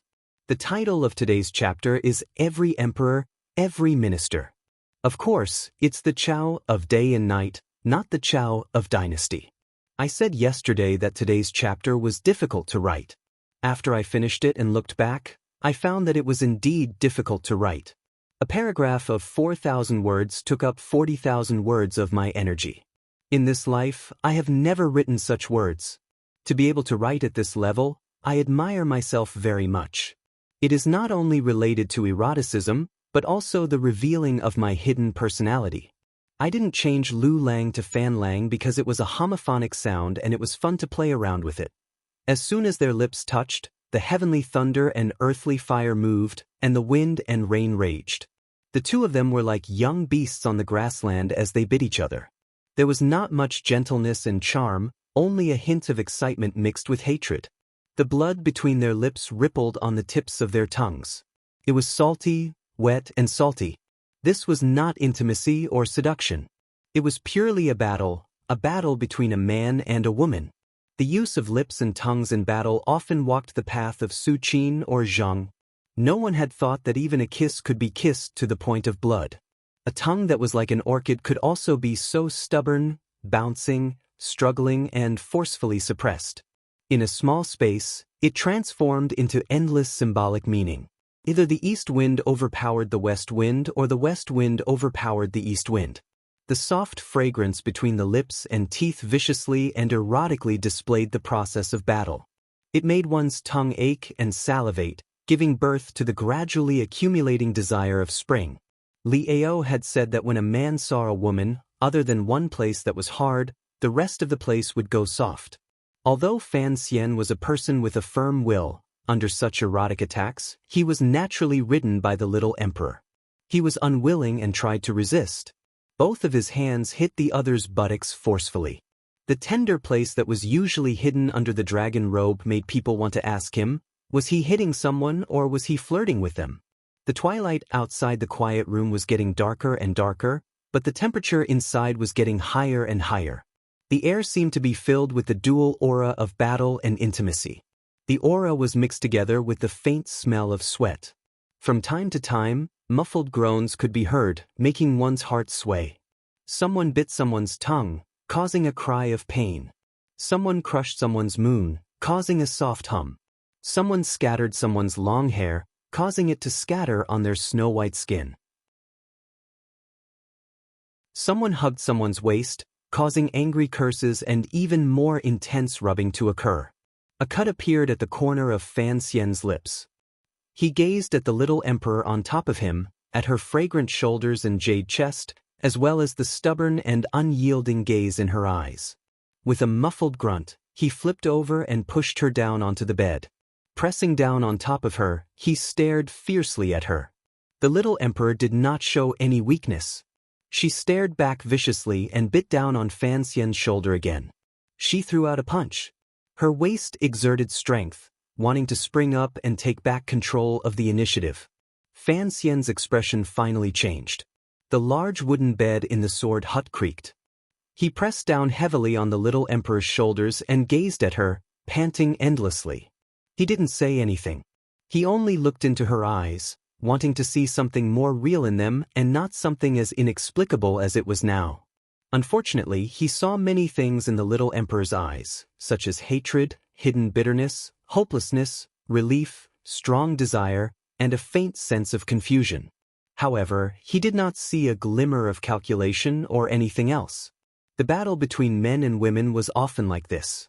When one discovered that the other had already sunk in first, they would often follow and jump in. feeling the endlessly struggling and tender body beneath him, the rising and falling curves, the two lumps of softness against his chest, the slightly cool skin covered in beads of sweat, and particularly the shape and bounciness he could feel with his body pressed tightly against each other. The calmness in Fan Xian's eyes turned into a wisp of smoke after a moment. Following the little emperor's laborious and quiet hum by his ear, he flew up into the sky and could no longer control anything. His hands slid down from her shoulder and gently held it. Her upper body rose. Her lips slid down from his ear to his shoulder and bit down viciously. He was in pain, so he used more force, causing the thing in his hand to change shape. She was in pain, uncomfortable and strange, so she trembled. Unconsciously, she hugged his body and straightened her upper body with difficulty. Pressing against him, she felt his heartbeat and her own disappointing heartbeat, as well as that strange and complicated feeling of stimulation. In the quiet room, there were no other sounds. There were only heartbeats, panting, clothes rubbing against each other, and the occasional gust of wind from a fist and two cries of pain. The movements grew louder and louder. The wooden bed was almost unable to endure such torture. The creaking grew clearer as if it was going to fall apart at any moment. It was confused as to what the man and woman above were doing. If they wanted to do it, then do it well. Life was only a short 70 years. Why fight for this moment? However, what the man and woman were fighting for was this moment. They hurt each other, loved each other, and played with each other. They distanced themselves and then pulled closer. Feeling the other's burning body temperature, they suddenly left with palpitations, but they were also reluctant. Sweat dripped onto the thin blanket and floated faintly on the two of them. It seemed to have been evaporated by the extremely hot atmosphere in the room and turned into a thin mist, concealing the man and woman who were entangled together inside. The silent battle had reached its most critical moment. The clothes were like snow and had long melted in this scene of three springs. The two people who had returned to the primitive era panted and looked at each other in a daze. They stuck together. In the end, the little emperor still flipped over and became the master. She sat on Fan Xian's abdomen. Her hands pressed against Fan Xian's well-proportioned and hard chest. Her black hair fell down and half covered the snowy mound in front of her chest. Her breathing was uneven. "I want to be on top." There was a patch of mud between the two of them. Sweat followed the black hair and dripped onto Fan Xian's chest and the little emperor's hands. Fan Xian looked at the woman on top of him and felt the strange movement below. His heart beat violently, but he forcefully maintained his state of mind. In a raspy voice, he asked, "I want to know your name." The little emperor was not a normal woman. She was used to being a man and not a delicate woman. Even at such a time full of spring, she still wanted to be on top.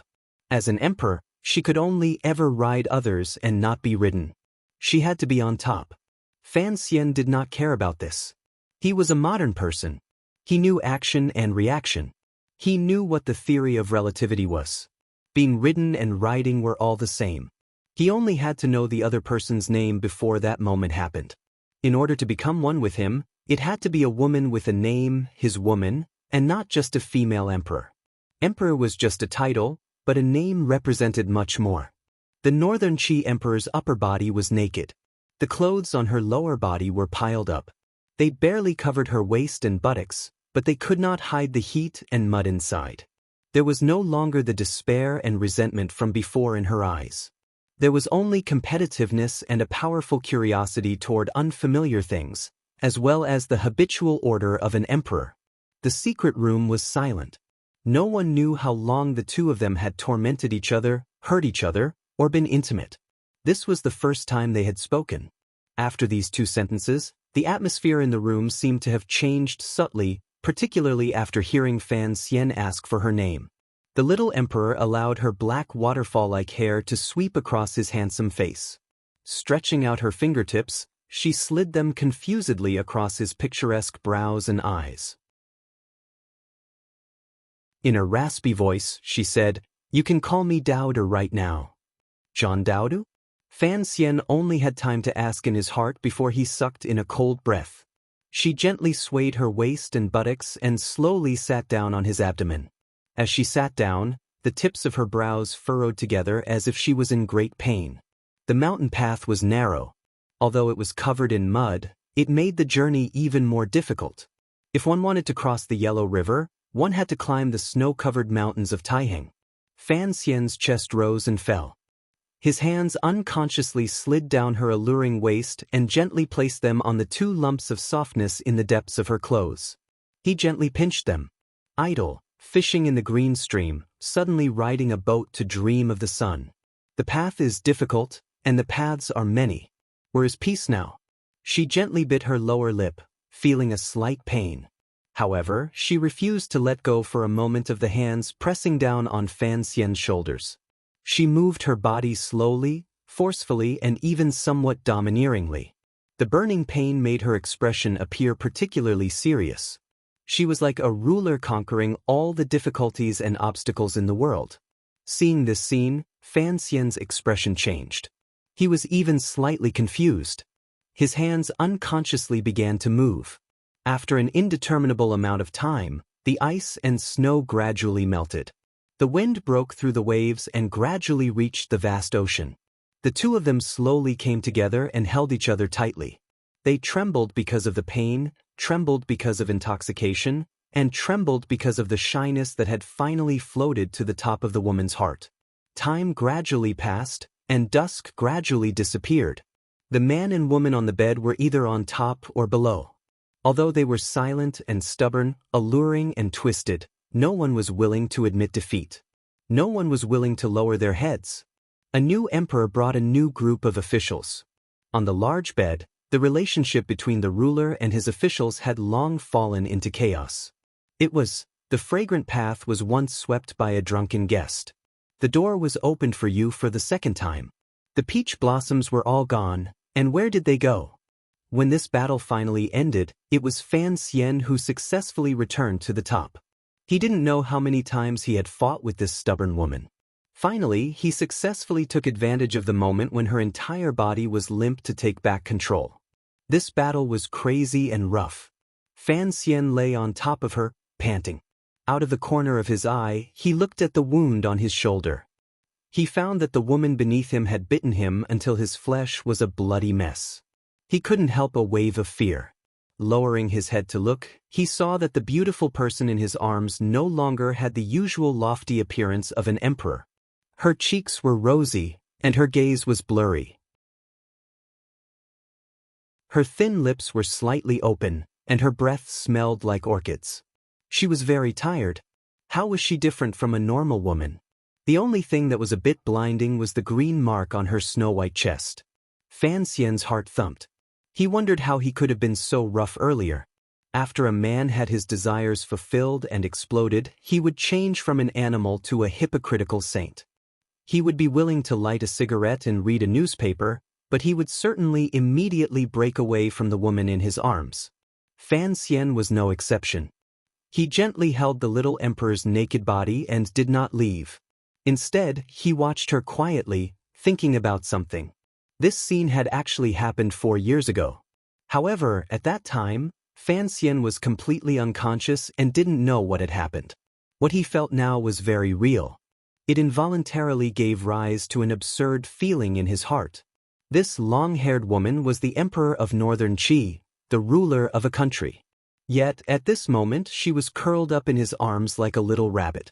The little emperor was tired. Her eyes were closed. Her not long eyelashes blinked slightly. She probably hadn't fallen asleep, but she held Fan Xian's waist and refused to let go. The corners of her lips twitched slightly as she sighed in satisfaction. Looking at this scene, Fan Xian should be proud. For some reason, he suddenly felt a chill. He remembered a movie he had seen in his last life. It was the movie that everyone loved, When Sally Met Harry. In the end, Megan cried and had a runny nose as she slept with Billy Crystal, her best friend of more than 10 years. In the end, she pouted her lips and sighed in satisfaction. She was like a pregnant female praying mantis, preparing to enjoy the feast of the male praying mantis later. The story of Fan Xian and the little emperor going to bed today was actually just as strange and expected. She had also cried, in a moment earlier. Thus, Fan Xian felt afraid. He was afraid that he would become a male praying mantis. It was at this moment that the little emperor opened her eyes and woke up. She did not pick up the thin blanket to cover her naked body. She brazenly exposed herself in front of Fan Xian. It was as if this was still her country and Fan Xian was her official. She was silent for a moment. Suddenly, she glanced at Fan Xian with complicated emotions. Smiling slightly, she said, "I am your woman." Fan Xian didn't know what he should say right now. Hearing these words, he still felt incomparably awkward. "I want to be on top. I am your woman." It was truly a headache-inducing word. The little emperor sat up and very naturally combed her hair in front of Fan Xian. Her eyes looked at the night outside the window. Enunciating each word, she said, "I can promise you that in this life, there will not be another man. Of course, I will not ask you not to find other women.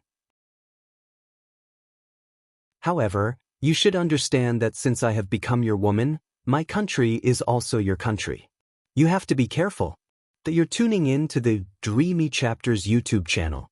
We're so grateful for your support, and don't forget to subscribe to join us on this incredible journey through captivating stories. Your generosity through donations truly makes a world of difference, as it's the primary source of revenue that allows me to expand and enhance this channel for you. Thank you from the bottom of my heart for being a part of this adventure.